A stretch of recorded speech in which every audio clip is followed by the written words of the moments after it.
تو مسلز کیا ہوتا ہے, یہ میں ایک ٹاپک کی طرف آ رہا ہوں, آپ سمجھ رہے ہو کہ میں نے کیا ٹاپک چھیڑ دیا, میں اپنے اصل ٹاپک کی طرف بھی آؤں گا انشاءاللہ جو میں لے کے چلا تھا.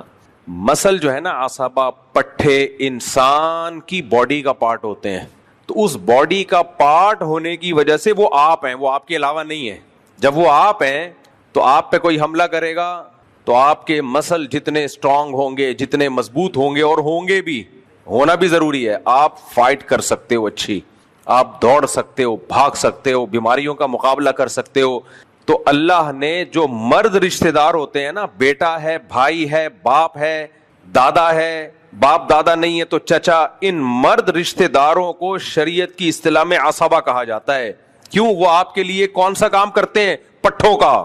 وہ آپ کے گرد حصار ہوتے ہیں, آپ کو فائنینشلی بھی سپورٹ کرتے ہیں, اور لڑائیوں میں بھی آپ کے کام آتے ہیں.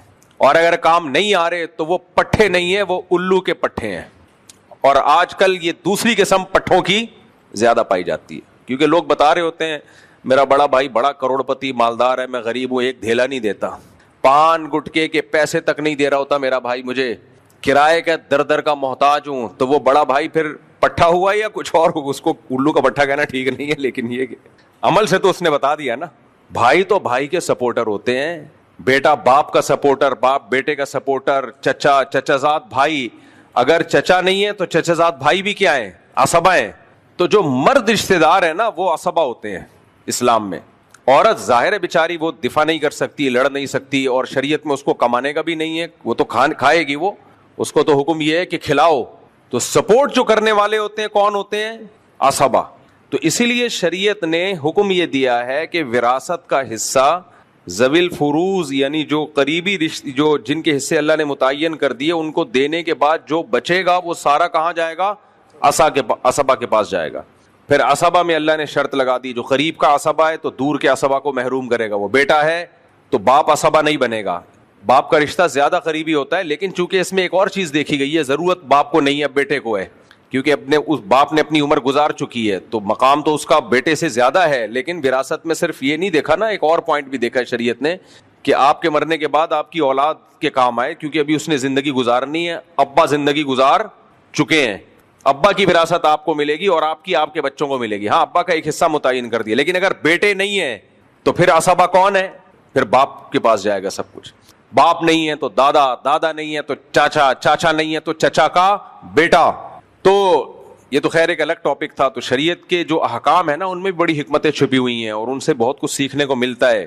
تو یہ جو عصبہ کا لفظ ہے, یہ دو چیزیں بتا رہا ہے. نمبر ایک, یہ سپورٹر ہوتے ہیں, فائنینشلی بھی آپ کو سپورٹ کریں گے, اور شریعت میں ذمہ داری بھی انہی پہ ڈالی گئی ہے, مالی سپورٹ کی.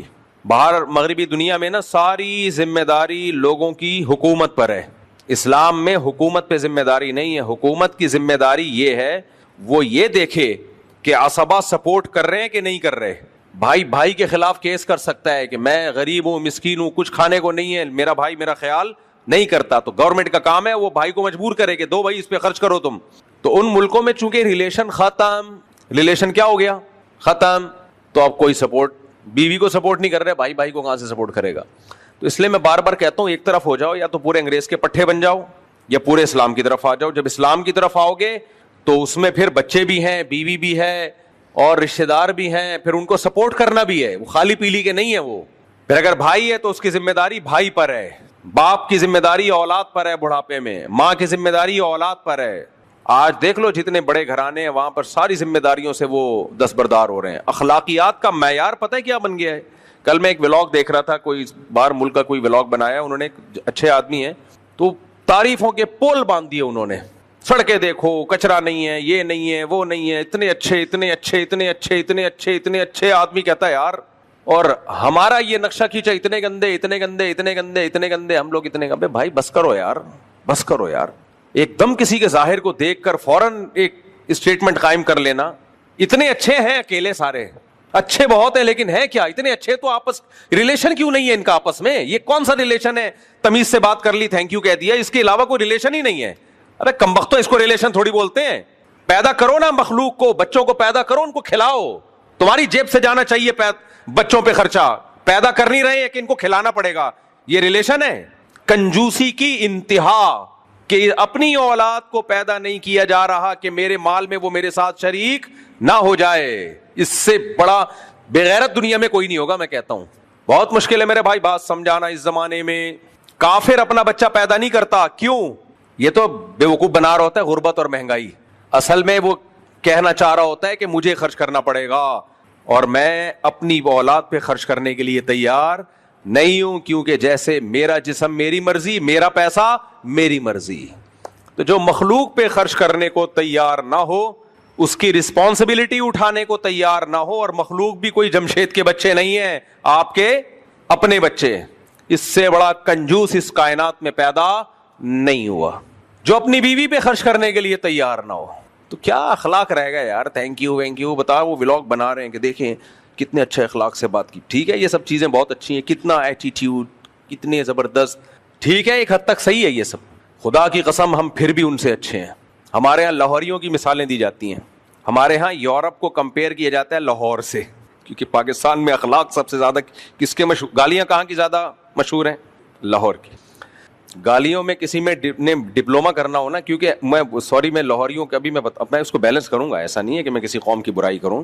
ہم کراچی کی پیداوار ہے نا, یہ ہمیں گالی سننے کو نہیں ملتی تھی. جب ہم لاہور جاتے تھے نا تو مذاق میں ایسی گالیاں, تو ہم حیران ہوتے تھے یہ کہ پہلے تو میں گھبرا جاتا تھا, پھر پتہ چلا کہ یہ تو محبت میں ہے, ایسا ہے. اب آپ بتاؤ کسی لاہوری کو آپ کمپیئر کرو باہر کے کسی گورے سے, تو اول نظر میں اخلاقیات میں کس کا پلڑا بھاری ہوگا؟ گورے کا. خدا کی قسم وہ گالیاں دے کے پھر بھی اچھے ہیں. میں نے لاہوریوں کو اپنے ماں باپ کی خدمت کرتے ہوئے دیکھا ہے, بوڑھوں کی خدمت کرتے ہوئے. وہ اپنے بھائی کے لیے بھی لڑے گا, اپنے باپ کے لیے بھی لڑے گا. صحیح لڑے غلط لڑے الگ ٹاپک ہے یہ. بعض دفعہ غلط بھی لڑ رہے ہوتے ہیں, صحیح بھی لڑ رہے ہوتے ہیں, بعض غلط بھی لڑ رہے. رشتے کا پاس تو ہے نا, پاس تو ہے نا رشتے کا. وہ کھلائے گا اپنے بیوی بچوں کو ساری زندگی, مخروض ہو جائے گا, قرضے لے لے کے کھلائے گا. یہ ظرف مغربی دنیا کا نہیں ہے. تو ہمارا لاہوری گالی دے کے بھی ان سے اچھا ہے. نہ دیں گالیاں, میں کوئی تعریف نہیں کر رہا کہ اور شروع ہو جائیں, لیکن کمپیئر جب کیا کرو نا میرے بھائی کسی کو بھی اوور آل. دیکھو ڈاکٹر جو ہیلتھ کے ماہر ہوتے ہیں ان کو پتا ہوتا ہے ہیلتھ کی ڈیفینیشن کیا ہے. میں اور آپ دیکھیں گے کہ کوئی بڑا لمبا چوڑا خوب جان بن بنی بھی, ہم فوراً کہہ دیں گے ہیلدی ہے. کیا خیال ہے؟ فوراً کیا کہہ دیں گے؟ ہیلدی. ڈاکٹر نہیں کہے گا, ڈاکٹر کہے گا بھائی پہلے ٹیسٹ کرواؤ, بلڈ پریشر کیسا چل رہا ہے, شوگر لیول کیا چل رہا ہے, اور ایسا تو نہیں جتنا فیٹ ضرورت ہونا چاہیے اتنا بھی نہیں ہے, کچھ فیٹ بھی تو باڈی میں رہنا ضروری ہے نا, تو سارا ہی ختم اڑا دیا اس نے. تو ڈاکٹر ٹیسٹ کر کے بتائے گا میرے بھائی یہ دیکھنے میں ہیلدی ہے, حقیقت میں اس کے انتقال میں صرف 1 مہینہ باقی ہے. میرے بھائی وہ جو کلچر ہے نا اس کے انتقال میں 1 ہفتہ باقی ہے. 1 ہفتہ دنیا کے لحاظ سے 1 ہفتہ, جو قوموں کے تباہ ہونے کے لیے 1 ہفتہ ہوتا ہے, وہ قومیں سمٹ کے ویسے ہی ختم ہو رہی ہیں. پلڑا ہمارا بھاری ہے, سمجھ میں آ رہی ہے بات؟ پلڑا ہمارا ہے. وہ تو قومیں خود اپنے آپ کو کھا گئی ہیں. وہ قومیں ختم, بچا ہی کچھ نہیں, نہ بیوی نہ بچے, گرل فرینڈ گدے گھوڑے. گرل فرینڈ اور بوائے فرینڈ کی مثال گدے گھوڑوں کی ہوتی ہے. جس سوسائٹی میں گدے گھوڑوں کا نظام آ جائے اس سوسائٹی کی ویسے ہی وہ اس کا سب کچھ تباہ ہو گیا, ختم. اور یہ سب کچھ ہمارے ہاتھ, یہ جتنی ٹیکنالوجی ہے نا ان کی, یہ ساری ہمارے ہاتھ میں آنے والی ہے. سمجھ میں آ رہی ہے بات کہ نہیں آ رہی؟ اور یہ میرا بیان 60-70 سال کے بعد چلا دینا, ہم جب قبر میں ہوں گے. جو اس وقت زندہ لوگ ہو نا وہ اس وقت پتہ نہیں کون سی زبان ہوگی, چلا دینا اسی زبان میں. تو یہ سارا سیٹ اپ ہمارا ہوتا جا رہا ہے, ان کا تو ختم ہو رہا ہے سب کچھ, کیونکہ گرل فرینڈ بوائے فرینڈ پہ آ گئے نا. تو کیا بچا؟ اخلاق رہ گئے کیا؟ ٹھش پش رہ گئے اخلاق. انسانوں کا ریلیشن تو قربانیاں دینے سے بنتا ہے انسانوں سے. ہر چیز پروفیشنل ہے, ہر چیز. تو اس لیے زیادہ تعریفیں مت کیا کرو, اتنی کیا کرو جتنا افورڈ کر سکو. اور جن کو پھر بھی زیادہ اچھے لگتے ہیں وہ رہ کے دیکھ لیں وہاں پہ, اور وہی والا ماحول اپنے بیوی بچوں کو دیں. یہ 2 نمبریاں کر رہے ہوتے ہیں. ان ملکوں میں جاتے ہیں پورے ویسے نہیں بنتے, ان کو پتہ ہے پورے ویسے بنے, بیوی بھی مارکیٹ سے شارٹ, بچے بھی مارکیٹ سے شارٹ. تو کیوں نہیں اس کے کلچر کو پورا فالو کر رہے بھائی؟ اس لیے نہیں کر رہے, ان کو پتا ہے ایک بہت بڑا فالٹ ہے ان کی بھی. سڑکیں وڑکیں دیکھنی ہے ہم نے, گٹر کے ڈھکن شکن چیک کرنے بہترین, اور تھینک یو کی جو یہ تھوڑے سے اخلاق وخلاق سیکھ لو, اس سے آگے ان کو فری کرانے کی ضرورت بولو نہیں. اس سے آگے گئے اور جو جا رہے ہیں وہ بیڑا غرق ہو رہا ہے ان کا. تو خیر, اور یہ جو وہاں کی زندگی ہے, پارک بھرے ہوئے ہیں, جاگنگ کر رہے ہیں لوگ, لائف میں آپ کو خوشیاں نظر آ رہی ہیں, صحیح ہے نا, یعنی لوگ ہر ماشاء اللہ اٹھیش پیش, یہ ضروری چیزیں ہیں میں مانتا ہوں, لیکن یہ اس لیے ہیں کہ اگر وہ لوگ یہ بھی نہ کریں نا تو سارے ڈپریشن سے مر جائیں. ہمارا بڈھا ٹینشن دیتا ہے, 90 سال کا بوڑھا ہوگا, پوتے نواسوں کو ٹینشن دے کے مار دے گا, ٹینشن لیتا, بولو بہو پہ الگ روپ جمایا ہوا ہے, بچوں کو الگ ڈانٹ ڈپٹ کے پریشان کیا ہوا ہے, پھر بھی بچے آداب میں مرے جا رہے ہیں. اس کو پارک میں جاگنگ کی ضرورت ہی نہیں, کرنی چاہیے پھر بھی ان کو واکنگ کرنی چاہیے, میں چاہیے کے خلاف نہیں ہوں, یہ تو صحت کے لیے ضروری ہے سب چیزیں, لیکن وہ گھر میں بھی سکون میں ہے. یہ جو اتنا یہ لوگ ہنس رہے ہوتے ہیں, انٹرٹینمنٹ کر رہے ہوتے ہیں, ان کی زندگی سے یہ انٹرٹینمنٹ نکل گئی نا چند دنوں کے لیے, یہ سارے خودکشی کر کے مریں گے. ہماری زندگی میں کوئی انٹرٹینمنٹ ہے نہ, پارک ہیں, کئی بار پارک گیا ہوں جاگنگ کے لیے, بند, کوئی ریپیئرنگ شروع ہو جائے تو 6 سال لگ جاتے ہیں. پارک جی خراب ہو گیا تھا تو اب ریپیئر کرنا ہے, تو کر لو یار جلدی سے, 6 مہینے 7 مہینے ریپیئرنگ میں.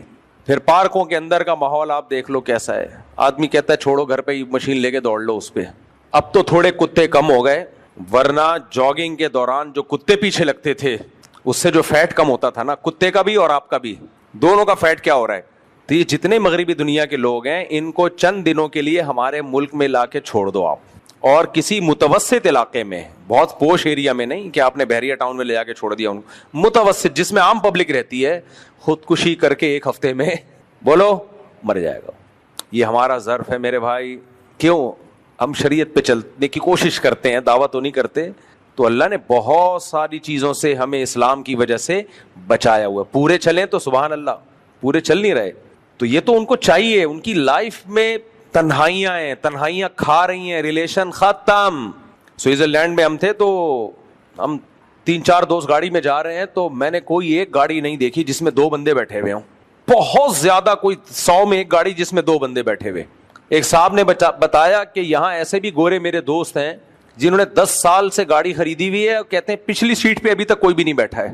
نہیں آئی سمجھ میں میرا خیال ہے, کیوں نہیں بیٹھا بھائی, کوئی ہے ہی نہیں زندگی میں, کوئی بولو ہے ہی, کوئی ایک فرینڈ ہوگا یا کوئی گرل فرینڈ کا سیٹ اپ بھی ختم ہے اب وہاں پہ. گرل فرینڈ کے بھی تو تھوڑا بہت حرام ریلیشن ہوتا ہے, لیکن ہوتا تو ہے نا, وہ بھی آہستہ آہستہ. کیا ہے گرل فرینڈ کا بھی ایسا ہے کہ وہ پتہ ہی نہیں, اس کی بھی ہوگی, ہو سکتا ہے اس کی بھی گرل فرینڈ ہو سکتا ہے اس کا بھی بوائے فرینڈ ہو, پتہ ہی نہیں یار کیا چل رہا ہے مارکیٹ میں. دھوکے, کوئی کسی پہ اعتماد نہیں. 50 55 60 سال کے بعد جا کے وہ سوچ رہے ہوتے ہیں کہ چلو یار اب. تو اس لیے زیادہ متاثر ہونے کی ضرورت نہیں ہے. رنگ رلیوں پہ زمانے کی نہ جانا اے دل, یہ خزاں ہے جو بانداز بہار آئی ہے. تو میں وہ مسل کی مثال دے رہا تھا نا, عصبہ کی, تو میں وہ مثال دے رہا تھا کہ ہمارے ٹیچر جب ہمیں پڑھایا کرتے تھے تو ایک دفعہ سینٹینس ایک دفعہ ریپیٹ کر لیا زیادہ سے زیادہ, بس. اب ہمیں نہیں پتا چل رہا یار استاد جی نے بولا ذوی الفروز کی 2 قسمیں ہیں, عصبہ ورثہ کی 2 قسمیں, عصبہ اور ذوی الفروز. ذوی الفروز ان کو کہتے ہیں جن کے حصص متعین ہو, اور عصبہ انہیں کہتے ہیں کہ جن کے حصص متعین نہ ہو, یعنی جن ذوی الفروز کو حصے دینے کے بعد جو بچے تو جن رشتہ داروں کو ملتا ہے ان کو عصبہ کہا جاتا ہے. بس جی ختم. اب ہم بیٹھے بھائی وہ چلے گا, کیا ہو گیا, کیا بولا تھا, لیکن اب پتہ ہے کہ دوبارہ ریپیٹ نہیں ہوگا. تو وہ ہم ایسا دماغ لگا کے بیٹھتے تھے کہ جو الفاظ نکل رہے ہیں اس کو پورا کیچ کیا جائے, دماغ پورا حاضر ہوتا تھا. لکھنے کی اجازت نہیں تھی کہ بیٹھ کے لکھو اس کو, اس سے ازبر اتنی زیادہ ہمیں ہو گئی, کیونکہ ایک طالب علم نے جو زیادہ ذہین ہے, جس کا دماغ زیادہ حاضر تھا, اس نے پورے الفاظ, کسی نے آدھے ہو کے, پھر ہم بیٹھ کے اس کو ریپیٹ کرتے تھے, تکرار کرتے تھے, اور ہمیں وہ سینٹینس اچھی طرح سے یاد ہو جاتا تھا. ہمیں پتا تھا کہ یہ دوبارہ سننے کو نہیں ملے گا بھائی, دوبارہ نہیں ملے گا یہ. تو سارے لیکچر 50 60 70 لیکچر ایسے ہی ہوئے ہیں. ایک اور استاذ ہمیں پڑھاتے تھے بڑا زبردست, جب ہم تخصص فی الفقہ, فقہ میں تخصص یعنی افتاء کر رہے تھے. یہ میں اس لیے بھی تھوڑا مثالیں دے رہا ہوں تاکہ جو ٹیچر ہے ان کو بھی پتا چلے یہ بھی ایک میتھڈ آف ٹیچنگ یہ بھی ہوتا ہے. وہ ہمیں کتاب پڑھاتے, علامہ ابن عابدین رحمہ اللہ تعالیٰ کی مشہور کتاب ہے نا, جو مفتیوں کے لیے انہوں نے لکھی ہے. وہ کیا کرتے, فجر کے بعد ہمارا سبق ہوتا, ایک طالب علم سے کہتے کہ پڑھو, تو وہ عربی میں تھی, وہ عربی میں پڑھتا رہتا, جہاں تک تھک جاتا دوسرے سے کہتے اب تم پڑھو, دوسرا پڑھتا جہاں اسٹاپ ہوتا, چلو بھائی سبق ختم, شاباش پتلی گلی سے نکلو. یہ کیا ہو گیا بھائی, جب پہلے دن ہوا میں نے کہا واٹس گوئنگ آن, یہ کیا ہو رہا ہے بھائی, تو انہوں نے کہا بس ہو گیا نا سبق. ہم نے کہا یہ کیا کیسے ہو گیا؟ انہوں نے کہا لکھا ہوا ہے نا, یہ جنہوں نے علامہ ابن عابدین نے یہ کتاب لکھی ہے تو اس لیے تو لکھی ہے تاکہ تمہیں سمجھ میں آئے, تو رات کو بیٹھ کو اس کو خود سمجھو, سمجھ میں آ رہی ہے بات, اور میری نگرانی میں اس کو پڑھ لو, بس ختم. اس کا فائدہ یہ ہوا کہ ہمیں پتا ہے کہ اب اس کتاب کو خود سمجھنا ہے, ٹیچر پہ ڈیپینڈ نہیں آ رہی سمجھ میں, بول لو میرے بھائی, ٹیچر پہ ڈیپینڈ نہیں کرنا ہے. اس کا فائدہ یہ ہوتا ہے کہ کتاب سمجھنے کی صلاحیت پیدا ہونا شروع. ہمیں جس طرح سے جامعۃ الرشید نے پڑھایا ہے ان کا احسان ہمارے اوپر ہے. اس وقت ہم بہت تھوڑے طلبہ تھے, 8-10 طلبہ تھے. اس کا فائدہ یہ ہوا کہ ہم پڑھتے ہی ٹیچر بن گئے, کیونکہ کتاب کو مفتی رشید احمد صاحب رحمہ اللہ تعالیٰ کا کہنا یہ تھا کہ کتاب ٹیچر پڑھائے گا ہی نہیں. ٹیچر کا کام ہے یہ نگرانی کرنا کہ طلبہ کتاب پڑھ رہے ہیں کہ نہیں پڑھ رہے, بس ختم. نہیں آ رہی میرا خیال ہے بات سمجھ میں. یعنی آپ نے کتاب جیسے پڑھنی ہے, جیسے حسامی ہماری اصول فقہ کی کتاب ہے, بہت ہی مشکل کتاب ہے جو درس نظامی کے طلبہ جانتے ہیں. وہ ہم نے کیسے پڑھی, ہمارے استاذ مفتی حبیب اللہ صاحب, اللہ ان کی عمر میں برکت دے, بڑے خاندانی استاذ ہیں, ابھی وہاں اٹک میں ہوتے ہیں. تو بہت ذی استعداد تھے, یہ نہیں کہ ان کو کتاب نہیں آتی تھی, ان کو کتاب بہت ہی اچھی طریقے سے آتی تھی. ظاہر ہے بہت ذی استعداد تھے تبھی تو ان کو دی گئی نا کتاب. کیسے پڑھائی ہمیں, رات کو ہمیں بتا دیا کہ بھئی آپ نے یہاں سے یہاں تک کل پڑھنا نہیں ہے, پڑھانا ہے. صحیح ہے نا. تو ہم کیا کرتے تھے, کتاب کا مطالعہ, کہ اردو شروحات دیکھنے کی اجازت نہیں تھی. آج دو دینی مدارس کے طلبہ کا جو بیڑا غرق, کبھی بیڑا غرق ہو رہا ہے, وہ اس لیے ہو رہا ہے کہ سب کتابوں کے اردو ترجمے چھپ چپے. دیکھو میڈیکل سائنس کی جو زبان پاکستان میں جو آفیشلی زبان ہے وہ اردو ہے یا انگلش ہے؟ انگلش ہے نا. اب کوئی ٹیچر وہ انگلش کی کتابیں یا کوئی ڈاکٹر انگلش کی کتابیں اردو میں ترجمے کر کر کے رٹا لگا لگا کے یاد کر لے تو اس میں میڈیکل سائنس تو آ جائے گی اس کو کسی بھی زبان میں, لیکن ساری ریسرچ آگے کس زبان میں ہے؟ وہ تو انگلش میں ہے نا. جو ریسرچ پیپر ان کے شائع ہوتے ہیں WHO کے یا اور اداروں کے, وہ اردو میں ہے یا انگلش میں ہے؟ تو وہ تو ترقی تو رک گئی نا اس کی. وہ تو جو اس نے رٹے مار کے نوٹس یاد کیے تھے ایگزام دینے کے لیے, اس سے آگے بڑھے گا. پیناڈول کے جو فضائل اس نے پڑھے تھے بس وہی یاد رہیں گے اس کو.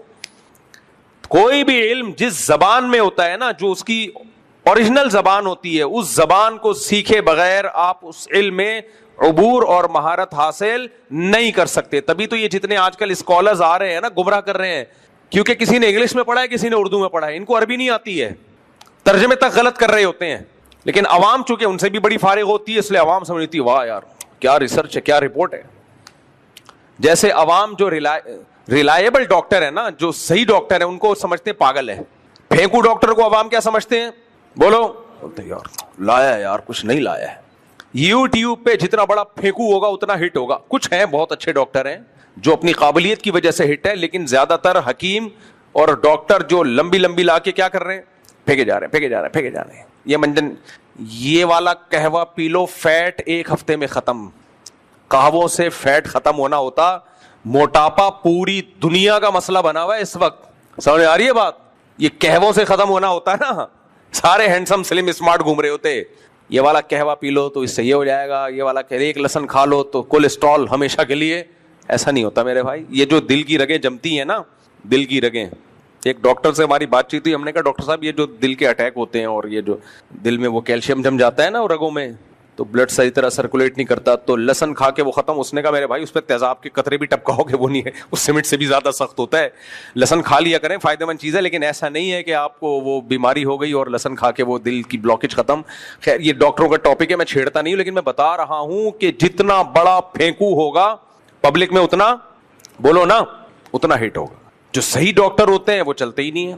بہت کم ہیں جو یوٹیوب پہ چل بھی رہے ہیں لیکن صحیح بھی ہیں وہ تو, اور میں جانتا بھی ہوں ان کو, لیکن آپ کو بتاؤں گا نہیں میں. خیر تو بات کیا چل رہی تھی, جو بھی علم ہوتا ہے نا اس کی اوریجنل زبان میں ہوتا ہے تو پھر اس میں عبور حاصل ہوتا ہے.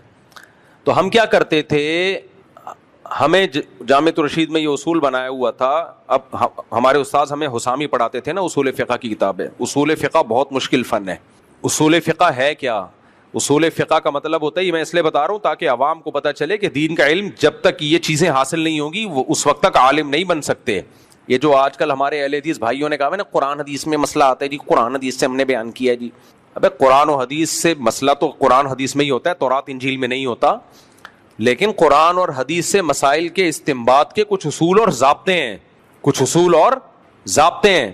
ان اصول اور ضابطوں کو اصول فقہ کہا جاتا ہے. فقہ یعنی جو مسائل کا باب ہے نا قرآن و سنت میں، وہ کیسے نکالا جاتا ہے. عبارت النص کیا ہے، دلالت النص کیا ہے، اشارت النص کیا ہے، اقتضاء النص کیا ہے، حدیث صحیح متواتر کے خلاف ہوگی تو اس کا کیا حکم ہے. اگر کوئی حدیث صحیح ہے لیکن عموم بلوہ تھا اس زمانے میں تو سوال پیدا ہوتا ہے یہ اتنا عام مسئلہ تھا، اس کو بیان کرنے والا صرف ایک راوی کیوں ہے. بہت ساری چیزیں اس میں. راوی اگر حدیث کی خود مخالفت کر رہا ہو، ایک صحابی نے حدیث بیان کی لیکن صحابی کا فتویٰ اس حدیث کے خلاف ہے تو کیا حکم ہے. یہ سارے فقہ کے اصول ہیں جو حنفیوں کے بھی ہیں، شوافے کے بھی ہیں، امام مالک کے بھی ہیں، امام احمد بن حنبل کے بھی ہیں. ان میں بہت سارے اصول سیم ہیں، کچھ اصولوں میں اختلاف بھی ہے. یہ اصول پڑھے جاتے ہیں، ان کو کیا کہا جاتا ہے؟ اصول فقہ. ہمارے اہل حدیث بھائیوں کے ایسا کوئی سیٹ اپ نہیں ہے. تبھی ہر شخص کا الگ ہی قرآن و سنت ہے. ان سے پوچھو وہ قرآن حدیث کے مطابق کچھ اور بتا رہا ہوگا. ان سے پوچھو. مجھے وہ کسی نے کل واقعہ سنایا بڑا دلچسپ کہ کوئی اہل حدیث عالم تھے یا سلفی عالم تھے سعودیہ کے، تو علامہ یوسف بنوری رحمۃ اللہ علیہ جو ہے نا، بنوری ٹاؤن کے بانی، بہت بڑے عالم گزرے ہیں. ان کا عرب علماء سے بھی بڑا لنک تھا. تو عرب کے کوئی سلفی عالم تھے، انہوں نے ان پہ طنز کیا کہ تم حنفی لوگ جو ہے حدیثوں میں تعویلیں بہت کرتے ہو، ایز اٹ از حدیث کو نہیں لے لیتے. کہتے ہو نہیں ایکچولی حدیث کا یہ مطلب ہے تو حدیث کا یہ نہیں، تو یہ تعویلات اتنی کیوں کرتے ہو؟ جیسے حدیث آ رہی ہے ویسی لے لو بس. تو انہوں نے کہا شکر کرو ہم جیسے حدیث آتی ہے ویسے نہیں لیتے، کیونکہ جو عالم اعتراض کر رہے تھے وہ نابینا تھے. انہوں نے کہا اگر ہم ایسے ہی قرآن و سنت لے لیا کریں نا بغیر کسی تعویل کے، تو قرآن میں آتا ہے من کان فی ہذہ اعمی فہو فی الآخرۃ اعمی، جو دنیا میں اندھا ہوگا آخرت میں بھی اندھا ہوگا. کیا خیال ہے؟ اب ایسے ہی لیا جا سکتا ہے اس آیت کو؟ اب اس آیت کو ایسے ہی لیا جا سکتا ہے؟ قرآن کہنا ہے من کان فی ہذہ اعمی، جو اس دنیا میں اندھا ہے، فہو فی الآخرۃ اعمی، آخرت میں بھی کیا ہوگا؟ اندھا ہوگا. تو وہ ہنسنے لگے. خیر ظاہر ہے تعویل کی جائے گی کہ یہاں اندھے سے مراد جو دلائل سے اندھا ہو. کیوں بھائی؟ اللہ بلا وجہ نابینا لوگوں کو تھوڑی آخرت میں اندھا اٹھائے گا. ایک تو دنیا میں بھی آزمائش، آخرت میں بھی آزمائش. ایک تعویل وہ ہوتی ہے جو کسی دلیل کی بیس پہ نہیں ہوتی ہے، ایک تعویل وہ ہوتی ہے جو کسی دوسری حدیث یا قرآن کی آیت یا اجماع امت کی وجہ سے ہوتی ہے. یہ تعویل تو اسی کو تو فقہ کہا جاتا ہے. اور یہ تعویلات صحابہ نے بھی کی ہیں. ایک صحابیہ کہ شوہر نے ان کو 3 طلاقیں دیں، نبی نے حکم دیا عدت اپنے شوہر کے گھر میں نہ گزاریں. حضرت عمر نے جب قانون بنایا اپنے دور خلافت میں، یہ بخاری مسلم کی حدیث ہے، تو حکم یہ دیا کہ جب عورت کو طلاق ہوگی، چاہے 1 طلاق ہو یا 3 طلاقیں ہوں، عورت عدت شوہر کے گھر ہی گزارے گی، اور نان نفقہ بھی کس کے ذمے ہوگا؟ شوہر کے ذمے. تو ان صحابیہ نے حدیث بیان کی کہ نبی صلی اللہ علیہ وسلم نے تو 3 طلاق والی عورت کے بارے میں فرمایا ہے کہ نہ اس کو نان نفقہ ملے گا نہ رہائش ملے گی. حضرت عمر نے ایز اٹ از نہیں لے لیا اس بات کو. فرمایا لا ندع کتاب اللہ و سنت نبینا بقول امرأۃ، ہم قرآن کو اور نبی کی عام جو سنت ہے اس کو ایک عورت کے کہنے پہ نہیں چھوڑ سکتے. کیا مطلب؟ آپ حدیث کا انکار کر رہے ہیں، حدیث میں تعویل کر رہے ہیں. تعویل یہ کر رہے ہیں کہ یہ تمہارے لیے خاص ہے، تمہیں نبی نے حکم دیا تھا، ایک عمومی اصول نہیں ہے. اور پھر نبی نے ان کو کیوں حکم دیا؟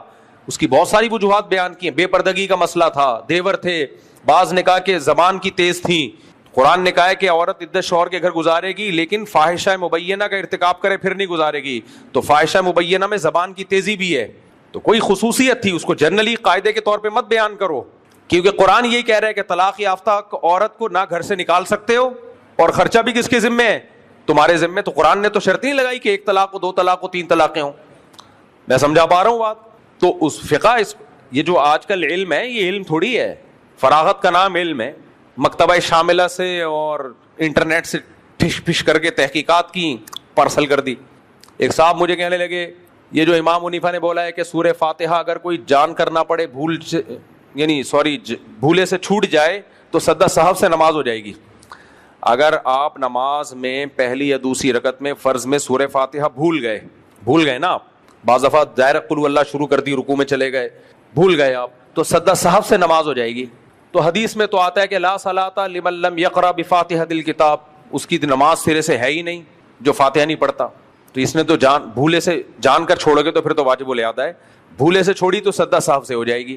تو حدیث میں تو آتا ہے لا صلاۃ، سرے سے کوئی نماز بولو ہے ہی نہیں. جیسے کہتا ہے نا لا الہ الا اللہ، سرے سے کوئی معبود ہے ہی نہیں سوائے اللہ کے. تو یہاں تو آ رہا ہے سرے سے کوئی نماز ہے ہی نہیں. اب وہ بڑا زور لگا رہے تھے بھی بارش بڑی عمر کے آدمی.